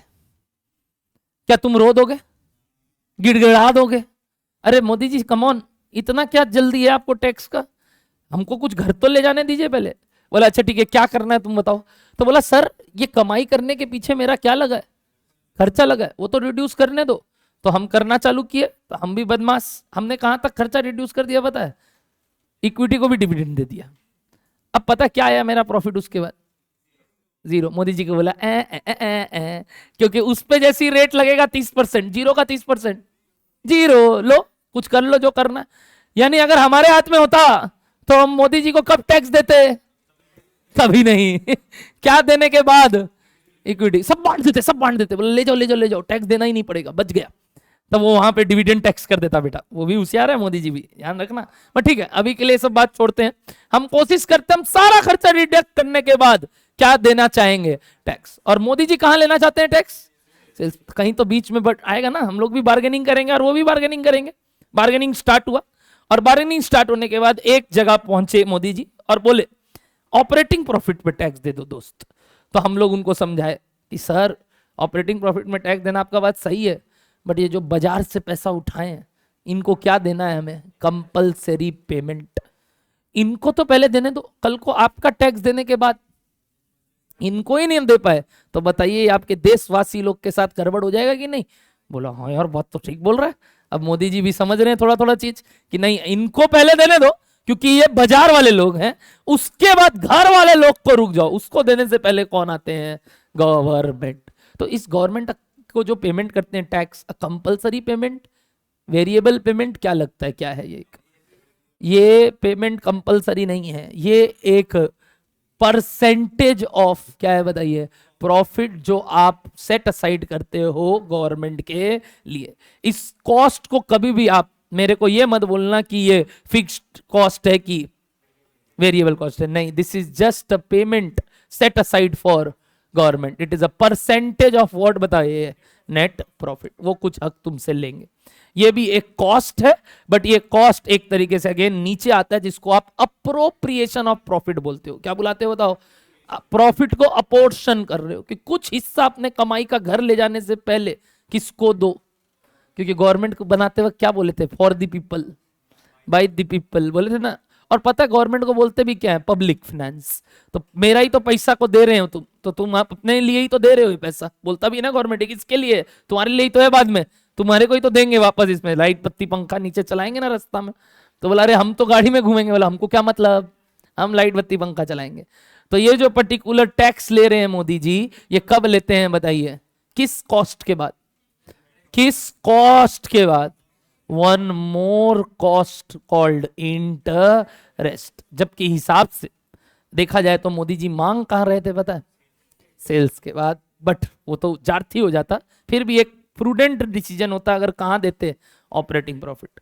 बट हम कहां देते हैं बताइए, टैक्स इंटरेस्ट के बाद। यहां से जो हम टैक्स रिड्यूस करते हैं इज कॉल्ड टैक्स, ब्रैकेट में अ परसेंटेज ऑफ, बताओ बताओ, प्रॉफिट या अर्निंग्स, क्या बुलाते हैं, प्रॉफिट्स या अर्निंग्स बिफोर टैक्स। और इसीलिए नेट प्रॉफिट बिफोर टैक्स का दूसरा नाम आएगा ईबीटी या पीबीटी, प्रॉफिट बिफोर टैक्स या earning before tax. Tax is just percentage of earning before tax. ये कभी भी ऐसा नहीं है कि फिक्स्ड पेमेंट है, क्योंकि यहां पे जितना कमाई उसका एक 30%, इसलिए इसको अप्रोप्रिएशन ऑफ प्रॉफिट बोलते हो। और बचपन में सारी बातें सीखी हुई है आपके, जब आप नेट प्रॉफिट बनाते थे तो एक पीएल एप्रो बोलते थे आप शॉर्ट में, जहां आप ये सबसे पहले एडजस्टमेंट भी दिखाते थे, अप्रोप्रिएशन ऑफ प्रॉफिट में टैक्स है कि नहीं। फिर आप वो प्रपोज डिविडेंड, ये सब बचपन में जो करते थे मैं बात कर रहा हूं। एवरीबडी टैक्स माइनस कर दिया यहां से, टैक्स माइनस करने के बाद जो प्रॉफिट बचता है उसको हम बुलाते हैं नेट प्रॉफिट आफ्टर टैक्स, यानी ईट। ईट का मतलब भी होता है खा लो, किसके लिए, खाने के लिए, भी मालिक, मालिक। तो ईट का full form earning after tax, net profit after tax या अर्निंग्स आफ्टर टैक्स, पैट भी बोलते हैं, प्रॉफिट आफ्टर टैक्स। काफी लोग यहाँ शार्क टैंक देखते रहते हैं तो वहां आता है इबिट्टा, क्या हुआ सर, ये इबिट्टा भी पूछता कोई ना कोई, हमको मालूम था, उससे पहले हम रोक दिया, मतलब ज्यादा होशियारी नहीं, बाद में बात करेंगे, अभी यहाँ इबिट्टा बिबिट्टा तुमको मालूम नहीं है। तुम वो पीयूष बंसल को ही सुनो, ये वाला नहीं, लेंस कार्ड वाला। यहाँ पे भी एक वही नाम का आदमी है। क्या बोलो, डन है। एंड नेट प्रॉफिट क्या लिखे, बिफोर कि आफ्टर, आफ्टर टैक्स, जिसको हम ईट भी बोलते हैं। बोलो डन है सबको बात। इसके बाद हमारे को पेमेंट करना है किनका किनका, मालिक को। मालिक दो हैं, जैसी पेमेंट का बात आएगा प्रेफरेंस बोलेगा मेरे को प्रेफरेंस दो, हेंस द नेम प्रेफरेंस। क्योंकि इनको क्या है, पहले प्रेफरेंस मिलेगा किसके, इक्विटी के। क्या देते वक्त, पेमेंट देते वक्त। पहले किसको डिविडेंड देनो, पड़सी। तो यहां से क्या माइनस होता है बताया सर, प्रेफरेंस डिविडेंड। क्या माइनस करते हैं सर, प्रेफरेंस डिविडेंड। अगर कंपनी में प्रेफरेंस है तो preference dividend. Devashish, non operating item में कुछ कमाई भी हो सकता है, जैसे इंटरेस्ट रिसीव्ड, तो वो सब भी याद है, अपने लॉन्ग टर्म इन्वेस्टमेंट भी किया था, तो वहां से अगर कुछ कमाई आएगा तो वो भी तो यहाँ हमें ऐड मिल सकता है। बट वो एग्जाम में नहीं रहता, यानी पर्पस मैंने एक बार पूरा बताया, आगे जाके समझाऊंगा, टेंशन मत लो। लेस करने के बाद ये जो कमाई आया, ये किसका हक है अब बताओ। इस हक प्रॉफिट को किसका है, इक्विटी शेयर होल्डर। गजब नाम दिया, प्यार से हम बुलाते हैं आफेश। क्या बोले, आफेश, ठीक से बोलो, आफेश। फुल फॉर्म सुनना, earnings available for equity share holders. एक minute, earnings for equity share holders नहीं, मतलब पड़ा है, अभी जरूरी नहीं है दे या ना दे। क्या गजब नाम निकाला, आफेश। अर्निंग्स अवेलेबल है, अब देना नहीं देना वापस कंपनी इसके बाद सोचेगा। तो इस प्रॉफिट को हम बोलते हैं क्या बताइए, आफेश। Full form, earnings available for, बोलो, इक्विटी शेयर होल्डर्स, जिसको शॉर्ट में हम बोलेंगे आगे से आफेश। बोलो बोलो बोलो, आफेश। काफी मजा आएगा।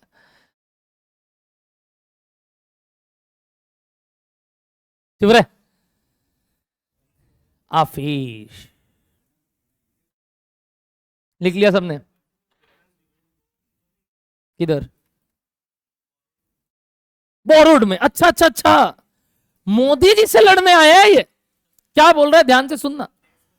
बोला अरे एक मिनट, यही तो बात आ रहा है, हम तो इसके बाद भी क्यों, हम तो tax earning available for equity share holder भी नहीं, कब दे सकते थे, after distributing equity as well as preference dividend.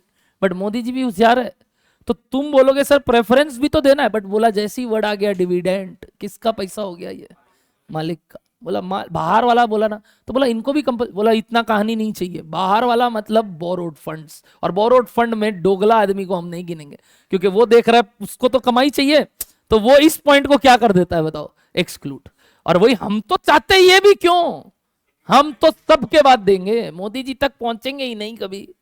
बोलो डन है ना। हमारा चाहने से अगर सब होता तो बात ही क्या है। अभी तक नियम ये बना हुआ है, आगे हो सकता है ये भी डिसअलाउ हो जाए, इंटरेस्ट, नया इनकम टैक्स कोड आएगा तब का तब देखेंगे क्या होता है क्या नहीं। और क्या लगता है टैक्स ऐसे ही देते हैं, टैक्स के लिए अलग से वापस बुक्स बनता है।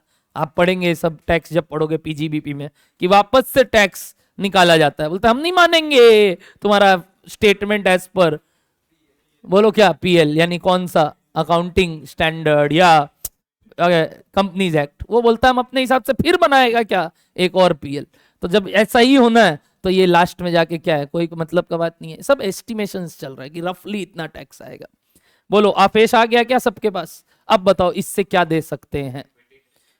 if we want we can pay certain dividend, and such dividend is called equity dividend, and the rest amount can be plot back. Plot back मतलब धंधे में वापस जा सकता है एज रिटेन्ड अर्निंग्स, और वो ऐड हो जाता है कहां, सोर्सेज ऑफ फंड में जाके, रिजर्व एंड सरप्लस। क्योंकि है किसका पैसा, मालिक का, तुम उसको दिया नहीं तो वो उसके कैपिटल में जुड़ गया।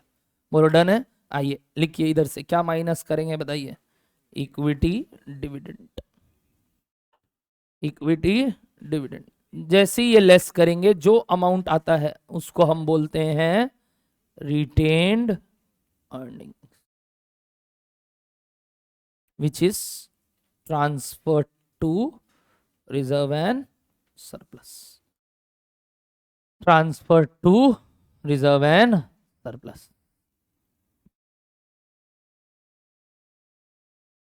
Transfer to reserve and surplus. कई छोटे छोटे नाम बताया बीच बीच में, ईबीटी, ईट, एक नाम और था पता है जो मैंने पहले नहीं बोला, क्योंकि जैसे ही मैंने बोला शार्क टैंक का बात, तब तुम्हारे मन में आ रहा था ये एबिटा बिबिटा कहां चला गया, तो है वो भी है, बट वो इबिटा नहीं है हमारे यहाँ एबिट है, यानी EBIT। क्या बुलाते हैं? EB, सोचो फुल फॉर्म पहले, trial of earning before interest and tax. Try लो वो किसका नाम होगा अपने स्टेटमेंट में देख के, अभी चिल्लाना मत, यहां देख के सोचो वो किसका नाम होगा, earning before interest and taxes किसका नाम होगा। वेरी गुड, कौन सा नाम? ऑपरेटिंग प्रॉफिट का दूसरा नाम बताइए क्या? Earning before interest and taxes. वो इसीलिए तो बोला जनरली रहता ही नहीं है, और वो interest includes other non operating item, मतलब interest is also non operating item, तो वो रिप्रेजेंट कर रहा है सबको, ठीक है, इसीलिए वो सबको रिप्रेजेंट कर रहा है, इनकम्स को भी और एक्सपेंडिचर्स को भी। जनरली रहेगा ही नहीं आपके लिए, डिटेल में बोलूं तो रहेगा ही नहीं, बट देखा जाए तो यस इट इंक्लूड्स एवरीथिंग।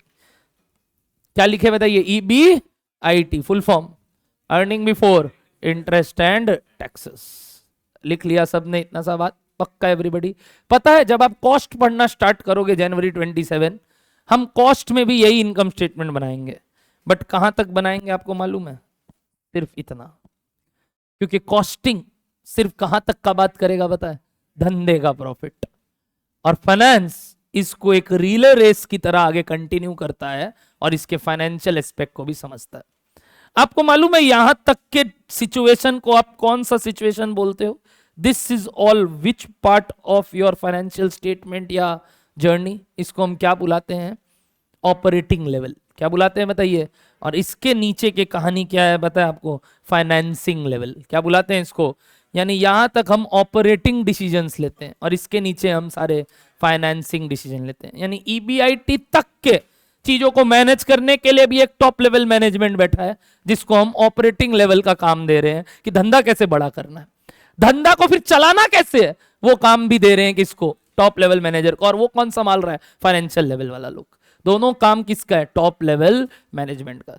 इस लेवल को हम क्या बुलाते हैं बताइए? जो मैंने एरो बना के EBIT तक बनाया, टेल मी। Operating level. क्या बुलाते हैं बताइए? Operating level. और नीचे वाले को क्या लेवल बुलाते हैं बताइए? Financing level. ध्यान रखना, एक इनकम स्टेटमेंट दो पार्ट में टूटा हुआ है।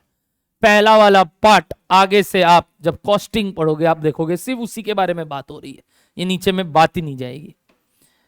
और फाइनेंस पे हम ज्यादातर इसीलिए कहां का बात करेंगे? नीचे का। ऊपर काफी सिंपल फॉर्म में दिया हुआ रहेगा, मतलब ये सब कैलकुलेशन दे देगा आपको, COGS ये सब माथा नहीं लगाना होगा। माथा कहां लगाना है? इसके नीचे का।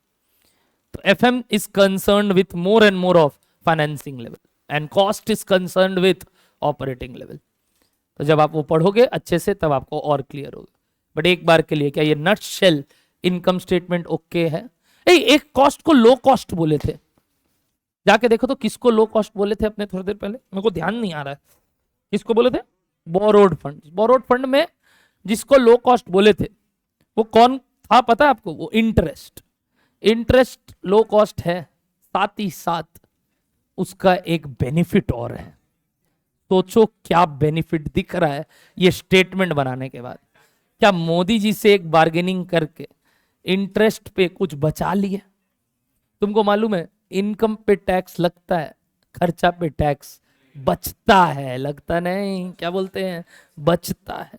क्या ये खर्चा दिखाने के वजह से इंटरेस्ट बिफोर क्या? बिफोर क्या? टैक्स हमारा क्या बच गया? हमारा क्या बच गया? टैक्स बच गया। कैसे टैक्स बचा सर? कुछ पक्का टैक्स कम देना पड़ सी, अदरवाइज टैक्स क्या देना पड़ता? ज्यादा। तो एक तो इंटरेस्ट का रेट भी कम, ऊपर से इंटरेस्ट पे क्या मिलता है? Tax benefit. क्या इस कारण से और मन नहीं करेगा क्या उठाने का? बोरोड फंड्स उठाने का। Exactly the point was why low cost. उसका दो reason, there is also a tax benefit. इस पूरे पात्र में कितने हम पेमेंट कर रहे हैं हमारे ओनर्स को या बोरोड फंड को? बताओ कौन सा ओनर या बोरोड फंड का पेमेंट्स है? इंटरेस्ट प्रेफरेंस शेयर और इक्विटी डिविडेंड। दिखा क्या सबको? अगर ये तीन आपको दिख रहा है जो हम किनको देने वाले हैं, हमारे सोर्सेज ऑफ फंड्स को, कुछ पूछ रहा हूं, among all these three one of the cost is pre tax cost. कुछ वर्ड बोले सुने, प्री टैक्स कॉस्ट। कौन सा इनमें से प्री टैक्स कॉस्ट है? And rest two are already post tax cost. कौन सा पोस्ट टैक्स कॉस्ट है? प्रेफरेंस और equity. What do you mean by post tax? Tax के बाद जिसको देना। और what do you mean by pre tax? Tax से पहले। तो इससे होता क्या है सर? आपको फर्क क्या पड़ता है इस बात से? बहुत बड़ा फर्क है। जो पोस्ट टैक्स है उस पर वापस से कुछ बेनिफिट नहीं है, उसका खर्चा मतलब वही। वेयर इंटरेस्ट का खर्चा थोड़ा कम चुभ रहा है। क्यों कम चुभ रहा है बताओ? क्योंकि जो दे रहे हैं उसमें देने के बाद भी कुछ क्या बचा पा रहे हैं? टैक्स। दिमाग लगाना दोस्त। तो इसलिए क्या बुलाते हैं इंटरेस्ट को? एक प्री टैक्स कॉस्ट, और बाकी दोनों क्या है? एक पोस्ट टैक्स कॉस्ट। एक सिंपल मीनिंग बोल रहा हूं। हम तुमको दो सोर्स दे रहे, जल्दी से बताना आप कौन सा चूज करोगे, ध्यान से दिमाग लगा के। 10% का डेट पर एनम या 10% का प्रेफरेंस पर एनम। एक सेकेंड, दोनों तो 10-10% है, दोनों तो सेम होना चाहिए तुम्हारे लिए। मैंने कुछ बोला, समझ में आया? 10% इंटरेस्ट रेट है डेट पे, वो वाला सोर्स उठाना चाहोगे कि 10% प्रेफरेंस डिविडेंड वाला सोर्स उठाना चाहोगे? दिमाग लगा के बताओ। अरे दोनों तो रेट सेम था, तुम लोग यार कैसे बोल रहे हो? ओ सिर्फ रेट के साथ साथ आप ये बताइए, आपने जैसे बोला इंटरेस्ट रेट, तो पक्का एक क्या है पता है सर? Pre tax. और एक क्या है? तो ऐसे बोलूं ये 10-10 नहीं है, 10 से कम है। पहला वाला 10 से कम है। कौन सा पहला वाला? इंटरेस्ट 10% नहीं है, 10 से कैसे कम है? इसके कारण कुछ टैक्स बचने वाला है, तो अल्टीमेटली 10-10 नहीं है, 10 से कम है। बोलो दिमाग चलना चालू हुआ? एक एग्जांपल, 30% टैक्स रेट है। अब सोच के जवाब देना, अगर 30% टैक्स रेट लगने वाला है तो ये 10% मेरे लिए क्या है? 7%। कोई कोई बोल पा रहा है, कोई कोई नहीं बोल पा रहा है। एक एग्जांपल लेके चले, शायद तुम लोग को क्लियर हो। लिखे यही वाला बात अपने, चलो लिखो कॉपी में एवरीबॉडी। एग्जांपल नंबर 1 लिखना इसके नीचे, एग्जांपल नंबर 1। देखते हैं कौन कौन सही समझा पाता है। लिखिए, EBIT is equals to 1 lakh. EBIT is equals to 1 lakh, यानी आपको फ्री कर दिया ऊपर के बातों से। वो जो स्टार्टअप करते उससे फ्री करके बीच से स्टार्ट किया। कहा? EBIT। ओके, लिखना case 1, case A, 10% debt, 10% debt of rupees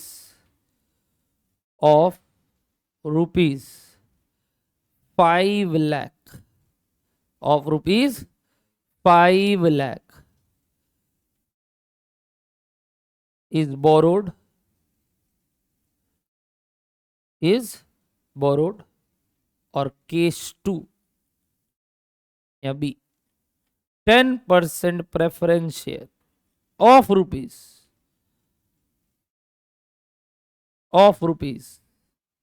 क्या बताइए? 5 लाख इज इशूड। नीचे लिखना corporate tax rate is equals to 30%। Corporate tax rate is equals to 30%। Calculate आफेश अंडर बोथ केस। चलो थोड़ा ठंडे दिमाग से सबको करने दो। जब तक एक नंबर नहीं आता ना सर, वो सोच हमारा थोड़ा सा क्लियरिटी के साथ नहीं आता। तो let's take a number. Devashish, उसी के लिए आपके वापस से लिख दिया एक एग्जाम्पल।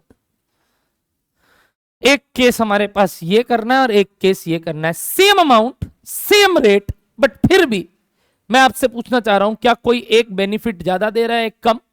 अगर हाँ तो आपको दिखेगा, अगर दोनों सेम होता आज तो पक्का दोनों का कंक्लूजन सेम आना चाहिए। लेट्स सी क्या दोनों का कंक्लूजन सेम आ रहा है कि अलग आ रहा है। क्या आप एक छोटा सा इनकम स्टेटमेंट बनाओगे मेरे लिए, केस ए और केस बी। स्टार्ट करो सॉल्यूशन, दोनों केस का सॉल्यूशन, एक तरफ केस ए और एक तरफ केस बी। ट्राई एवरीबॉडी, मैं आप पे छोड़ता हूं। हाँ,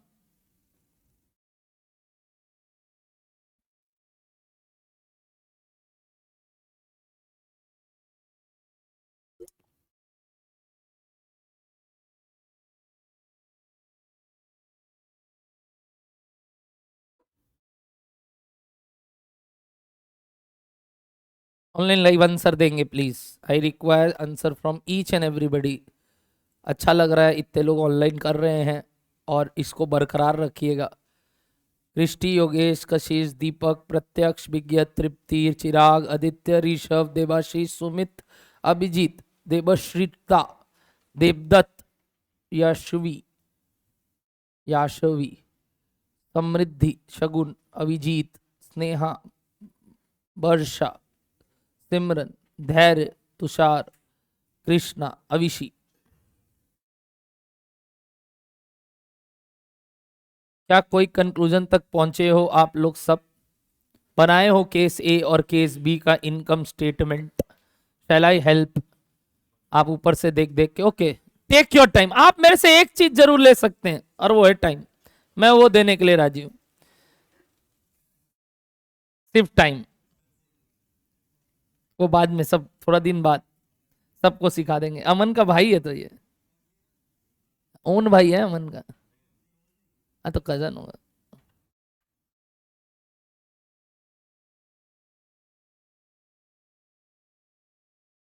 अमन यहाँ बैठता था, सोता था क्या?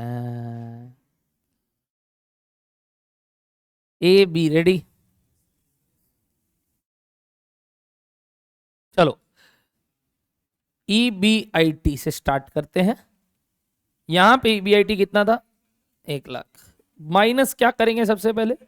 इंटरेस्ट। इंटरेस्ट कैलकुलेट कैसे करेंगे सर? कितने का डिबेंचर उठाए हैं? 5 लाख का। कितना परसेंट पे? 10% पे। तो 5 लाख का 10% कितना होता है सर? 50,000 का ब्याज दे दिए। जैसे ही ये ब्याज दिए, अर्निंग बिफोर टैक्स बचा 50,000, और इससे मोदी जी आए और बोले टैक्स दो।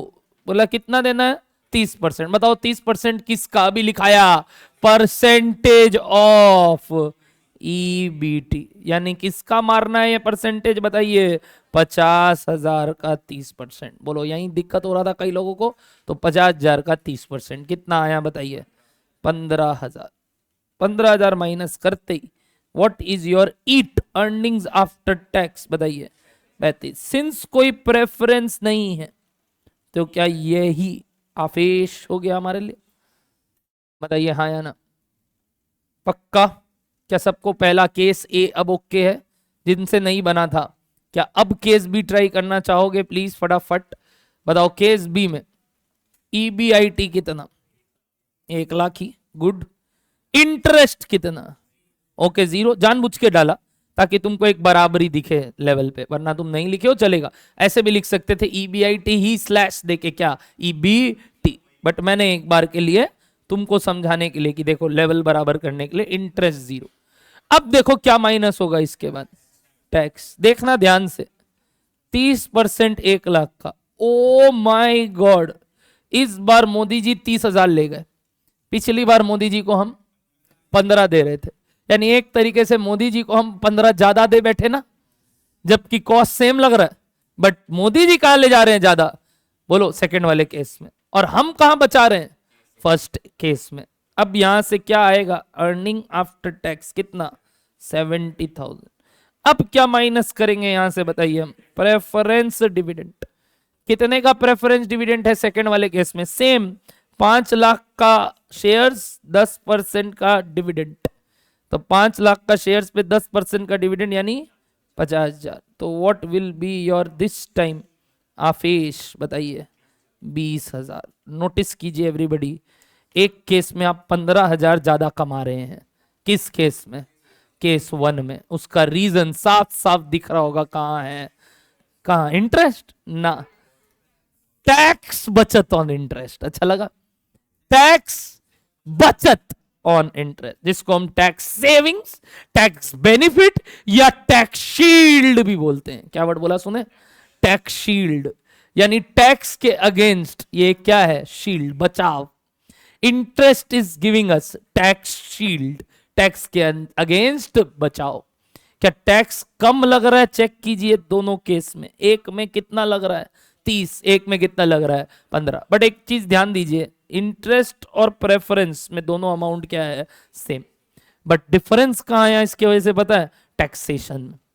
क्या एक में टैक्स कम लगा और एक में टैक्स ज्यादा, अल्टीमेटली आफेश पहले वाले में 15,000 से देखिए इसलिए ज्यादा। तो ऐसे बोलूं, ये इंटरेस्ट का खर्चा 50,000 है ही नहीं, मनी मन, ये इंटरेस्ट का खर्चा कंपैरिजन करने के लिए प्रेफरेंस के अगेंस्ट 35,000 लग रहा है।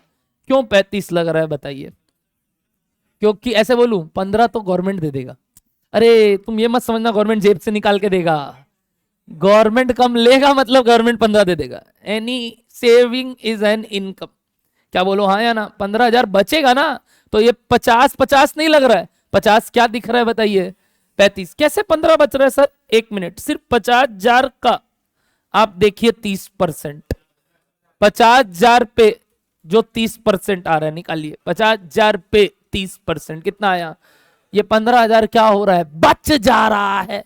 क्यों, इस 50,000 पे 30% का टैक्स बेनिफिट मिल रहा है। क्या मिल रहा है, बेनिफिट, जबकि इस 50,000 पे कोई टैक्स बेनिफिट मिला क्या, नहीं मिला।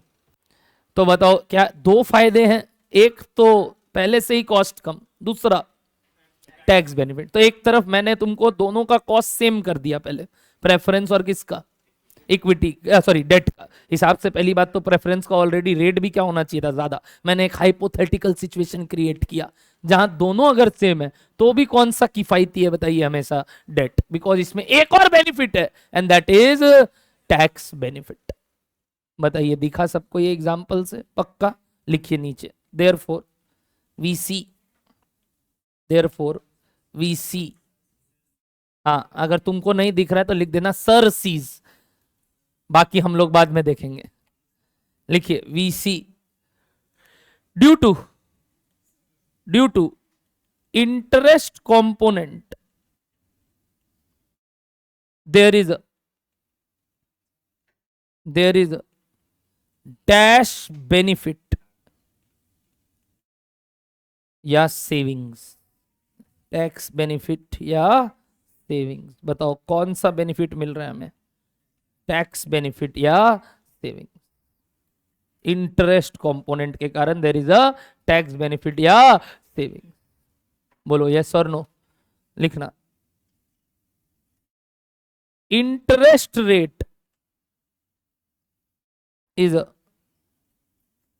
Dash tax cost, very very good. कौन सा cost, pre tax cost, where as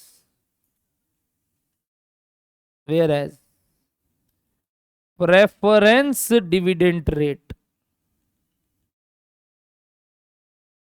and equity dividend rate are dash tax cost. बोलो पोस्ट टैक्स कॉस्ट, क्या बुलाते हैं इन सबको, पोस्ट टैक्स कॉस्ट। लिख लिया सबने इतना, पक्का।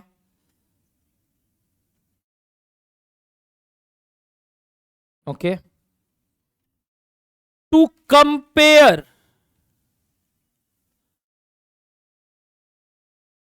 a pre-tax cost with post-tax cost. To compare a pre-tax cost with post-tax cost, we need to convert either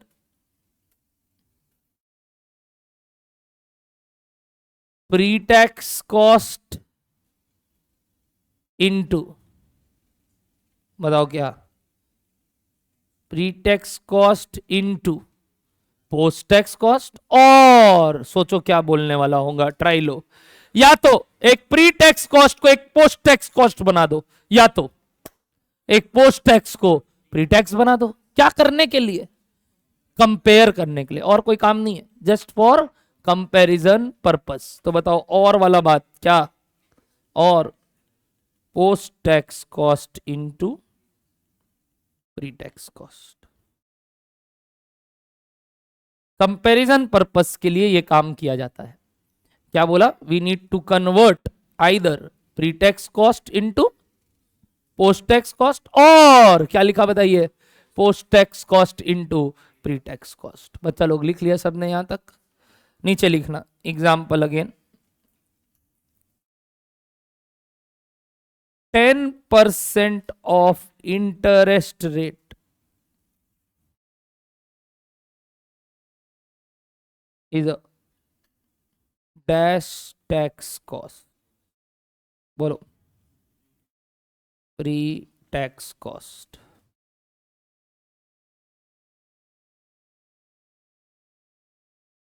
convert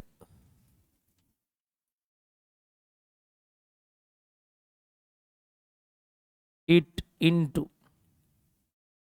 post tax cost if tax rate is equals to 30%।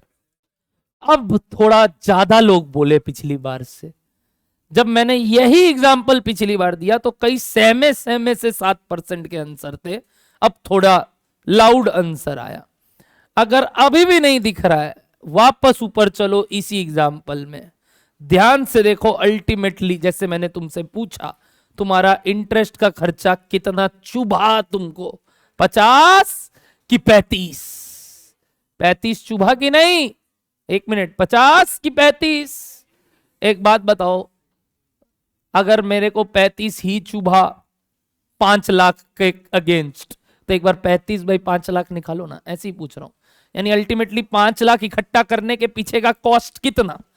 पहले वाले case में 5 लाख इकट्ठा करने के पीछे का कॉस्ट कितना? Try low, 35,000 divided by 5 lakh, देखो कितना आ रहा। 7% आया क्या? 0.07 दिख रहा है सबको? एक बार चेक कर लो ना यार कि हाँ सर आप जो बोल रहे हो समझ में आ रहा है कि नेट कॉस्ट क्या लग रहा है पता है सर? 35। कितना प्रोक्योर करने के लिए?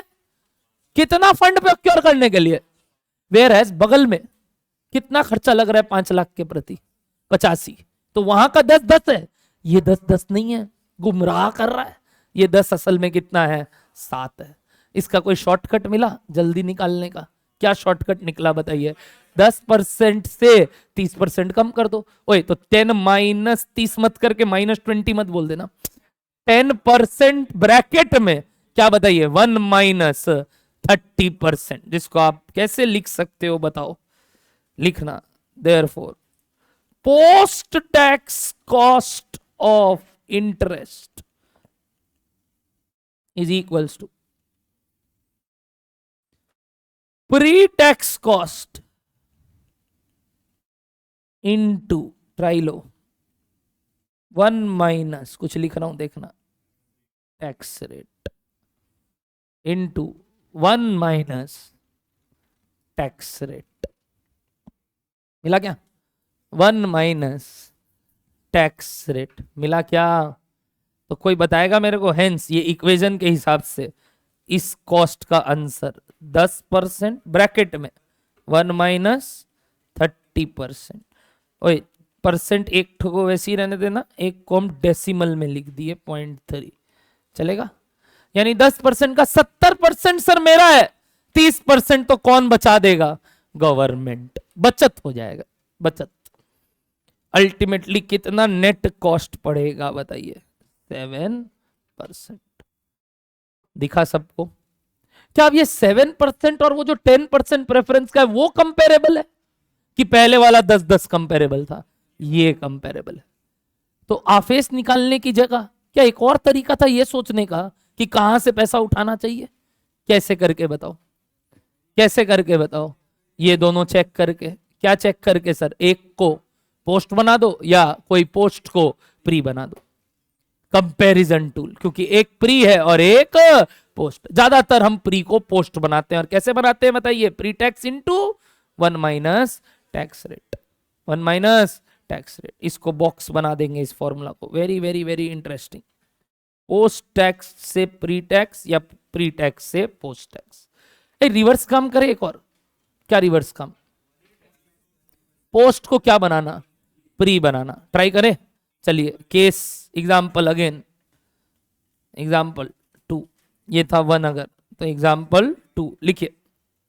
ओए बच्चा लोग, थोड़ा अगर फास्ट जा रहे हो तो देख लो एक बार, यहां तक हजम हो रहा है बात?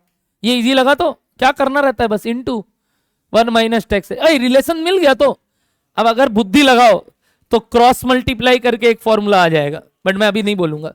मैं एग्जाम्पल दे देता हूं, तुम आंसर बता के बता देना, ठीक है? रेडी? लिखो example 2। 10% preference share capital of rupees. Of rupees से वैसे मतलब भी नहीं है, बस लिखो 10% preference share capital was issued, was issued. Calculate pre-tax cost in percentage per annum. Calculate pre-tax cost in percentage per annum if, again, tax rate is equals to 30%. If tax rate is equals to 30%। दिमाग लगा के होगा तुम लोग से, होगा तुम लोग से, देख लो, मेरे को नहीं मालूम। समथिंग आएगा, डेसिमल्स में आएगा, एग्जैक्ट थोड़ी आ जाएगा। इसलिए बोला 13% और कोई 14.2। दिमाग लगा के, आई वोंट हेल्प। एक तैयारी तो करो यार, कुछ तो निकालो। मैं अगर तुम्हारी जगह होता, ऊपर वाला एग्जाम्पल से भी देख सकते थे, बट ठीक है, कोई बात नहीं। जल्दी से ट्राई करो और बताओ क्या होगा। क्रॉस मल्टीप्लाई अभी बताया। कई लोग गलती क्या किए बताए? 1 प्लस टैक्स रेट। गलत। क्या करेंगे बताइए? डिवाइड। अरे बुड़वक लोग, अगर प्री को पोस्ट बनाने के लिए इनटू कर रहे हैं 1 माइनस टैक्स रेट से, तो पोस्ट को प्री बनाने के लिए डिवाइड करेंगे किससे? 1 माइनस टैक्स रेट से। तो बताओ क्या बन जाएगा हमारा? Pre tax cost of preference share capital. Sir 10% divided by 1 minus 0.3, यानी 10% डिवाइड बाई 0.7। अगर इंटू 0.7 कर रहे हो तो इस तरफ 1.3 इंटू मत कर देना। क्या बोलेंगे? Divided by 0.7। दोनों में डिफरेंस है दोस्त। बताइए कितना आया यहां से आंसर? 14 पॉइंट, थोड़ा 4 डेसिमल तक बोलो ना। 2857% आया, समथिंग लाइक दिस। बोलो, दिमाग चला? कैसे किए? प्री टैक्स समझ में आया? अरे जो पोस्ट टैक्स का है उसका रिवर्स काम। रिवर्स मतलब क्या? वहां अगर इंटू करते हैं तो यहाँ डिवाइड करेंगे। मैंने इसलिए बोला वहां इंटू करते हैं। आपने देखा वहां माइनस करते हैं तो यहाँ प्लस करते हैं, नहीं, वहां इंटू करते हैं तो यहाँ डिवाइड करते हैं। ऑफ कोर्स वो तो साफ साफ दिख रहा है, cross multiply. Why I will make you learn these formulas. क्या सर, कोई भी चीज को पोस्ट टैक्स बनाना है तो क्या करते हैं, और प्री टैक्स बनाना है तो क्या करते हैं। तो अगली बार से कोई भी चीज को प्री टैक्स बनाना हुआ तो क्या करोगे? Divided by 1 minus tax rate. और अगर कोई चीज को प्री से पोस्ट बनाना है तो into 1 minus tax rate. Easy PG. आज पहली बार कोई फॉर्मूला सीखे। इतने सारे क्लासेस में हमने आज कोई फॉर्मूला बताया, 2 ही क्लास में। क्या बोलो, डन है? 2 ही क्लास, इतना सारा क्लास। बाबू ज्ञान का भंडार मिला आपको, और इससे आपको ये समझ में आया कि हाँ ये फॉर्मूला कैसे डिकोड हुआ। पक्की बात है, इस एग्जाम्पल में अगर इंटरेस्ट रेट, केस बी में अगर इंटरेस्ट रेट 14 पॉइंट और प्रेफरेंस नहीं होता, मतलब केस बी वॉज, सोचना ध्यान से everybody, concentration to the power infinity. 10% of preference share of 5 lakhs की जगह 14.2857% डेट ऑफ 5 लाख होता तो शायद सेम कंक्लूजन आता, आ फेस ऑफ 20,000।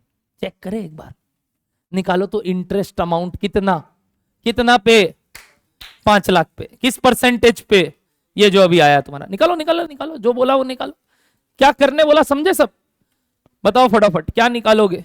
एक और इनकम स्टेटमेंट ऐसे ही लिखना मत, बस ये मेरे को सिर्फ बताना कि अगर केस बी में मैं 14 पॉइंट क्या था आपका 2857% ऑफ डेट ले लूं इंस्टेड ऑफ, क्या चल रहा था बताओ, 10% ऑफ व्हाट, प्रेफरेंस शेयर, इसकी जगह ये कर दूं तो पक्का कंक्लूजन सेम आना चाहिए तब, क्योंकि अगर यही वो है और ये वो ही ये है तो दोनों का कंक्लूजन सेम आना चाहिए। देख लेते हैं, देख लेते हैं, बताइए फटाक से। ईबीआईटी कितना था, 1 लाख, इससे क्या माइनस करेंगे, इंटरेस्ट, मारो इंटरेस्ट इतना, जो कैलकुलेटर में एग्जैक्ट आया था जितना हो सके, ऑफ 5 लाख, ये इंटरेस्ट का अमाउंट 71429 टाइप्स आया, क्या क्या डिडक्ट होके मिला हमें ईबीटी, बोलो बोलो बोलो, 28571 लेस टैक्स, कितना परसेंट करो तो 30% का टैक्स, 8571 टाइप्स आया, व्हाट इज योर ईट या ऑफिस, बोलो 20,000 टाइप्स, क्या वही पुराना वाला था, तो कंपैरिजन समझ में आ रहा है, दोनों केस में सेम आंसर आएगा, यानी 10% का प्रेफरेंस और 14.2857 का इंटरेस्ट सेम है, वैसे ही 10% का इंटरेस्ट और 7% का प्रेफरेंस सेम होगा, यानी इस केस में अगर इंटरेस्ट की जगह क्या हो जाता है यहां पे प्रेफरेंस कितना का 7% का, तो शायद 35,000 ही आंसर आता, बट 7% का प्रेफरेंस, बोलो समझ में आया रिलेशन, कैसे हम प्री को पोस्ट और पोस्ट को प्री करके एनालिसिस कर रहे हैं। क्या तरीका था, दो तरीका, या तो ये बना के कर लो या रेट को ही कन्वर्ट कर लो। रेट कन्वर्जन करने के लिए इजी तरीका, क्या फॉर्मूला डिकोड किए बताइए, post is equals to pre into, तो कोई भी चीज आगे से, ये बात ध्यान रखना, सिर्फ और सिर्फ रेट भी नहीं, कोई भी पोस्ट टैक्स आइटम निकालना है तो क्या कर सकते हो, pre into 1 minus tax, and vice versa for post. Perfect everybody. Last point मेरा आज का, कल का कंक्लूजन, विजय माल्या, क्या लग रहा है, calendar was the reason, calendar वाली लोग का फोटो खींचने वाला रीजन था, क्या लगता है major 2 reasons of failure of Vijay Mallya, anybody लिख के आए थे कोई, मैं जानूंगा कंक्लूजन फिर लास्ट में जाके। ओके, मेजर 2 ट्राई लेना चाहेंगे कोई, सब लाए हैं लिख के कुछ ना कुछ, सोचे हैं कुछ, सोचे हैं, याद है, लिख के नहीं लाए तो सर सोचे में याद है एकदम, विजय माल्या याद हो गया, विठल माल्या याद हो गया अपना, जवेरियन बोलो, एक एक तुम बोलो पीछे, टोपी,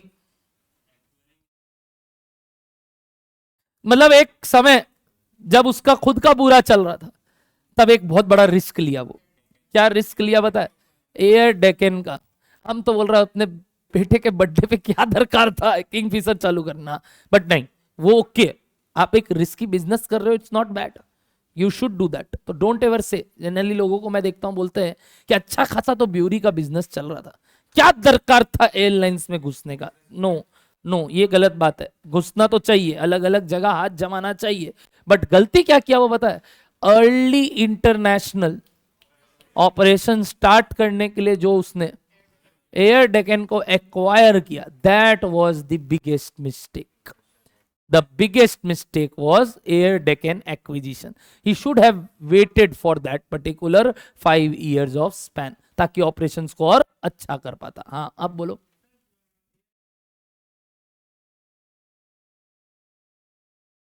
हाँ मतलब टाइम पीरियड जो वो था, एयर डेकन के समय भी नहीं, जब वो ऑपरेशंस कर रहा था उसके बाद आया था, एयर डेकन को उसने करीब 2004 या 5 में लिया था, 2008 में या 7 में लिया था मुझे याद है, अर्ली उसमें लिया था, और डिप्रेशन आया था वर्ल्ड का 2008 के एंड जाते जाते, तो the point was again economic crisis, but एक बात बताऊं, ये एक एक्सटर्नल फैक्टर है, इसमें इसकी कोई गलती नहीं थी, किसकी, विजय माल्या की, हाँ डाउनफॉल का एक रीजन एक्सटर्नल फैक्टर आपने बताया और एक इंटरनल फैक्टर बताया, क्या उसका डिसीजन गलत था, क्या एक्वायर करना, लॉस मेकिंग कंपनी, बोलो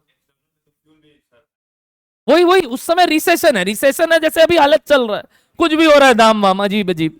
तो ये एक टाइम आएगा जब क्राइसिस का टाइम होगा, एंड अपना गवर्नमेंट ऑफ इंडिया भी अभी कुछ दिनों में ये अनाउंस कर देगा कि देयर इज इमरजेंसी पीरियड, अपने को सबको समझ समझ के यूज करना है रिसोर्सेस। क्यों क्यों क्यों? प्रीमियम फैसिलिटी, यस, उसका प्रॉफिट मार्जिन बहुत कम था, उसने कभी भी अपने रेवेन्यू के ऊपर ध्यान नहीं दिया, खर्चा बढ़ाता गया, रेवेन्यू भले ही कम आ रहा है। सेम सर्विसेज दिया किंगफिशर रेड में as compare to Kingfisher normal. किसको पेमेंट नहीं किया? डेट रहता गया, पेमेंट नहीं किया, कहां से करेगा बेचारा? ऑपरेटिंग एक्सपेंस भी नहीं दे पा रहा है। किसको नहीं दे रहा था?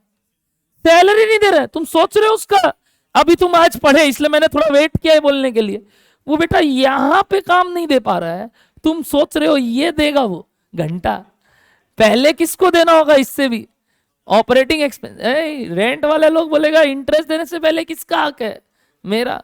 पहले हमको तो पैसा दे, फिर तुम इस पैसे से किसको देना? ब्याज देते रहना, मेरे को क्या इसको बेटा वही याद है कि वो फोटो खिंचवा रहा था उस समय सर, कैलेंडर वाला लोग का। हाँ, आईपीएल टीम एक्वायर करना again a good business decision. बेटा वो बचाया भी उसका कहीं ना कहीं इज्जत, वो उसका गलती नहीं है लोन जो लिया ना वो सामने वाला का गलती है, दिया वो जो बैंक के दिए उनके ड्यू डिलीजेंस किए बिना, वो उनका गलती है। बट मेन टू रीजंस आपने जो बोला वो यही है, एक एक early acquisition of loss making company for international operation चालू भी कर दिया उसके बाद, और दूसरा जो मार्जिन था वो कम इसलिए भी हो पाया क्योंकि जहां पे वो कम प्राइस पे टिकट बेच रहा था बट सर्विसेज दोनों में सेम देने लगा। Yes, that's it for today, tata bye bye, कल मिलते हैं वापस।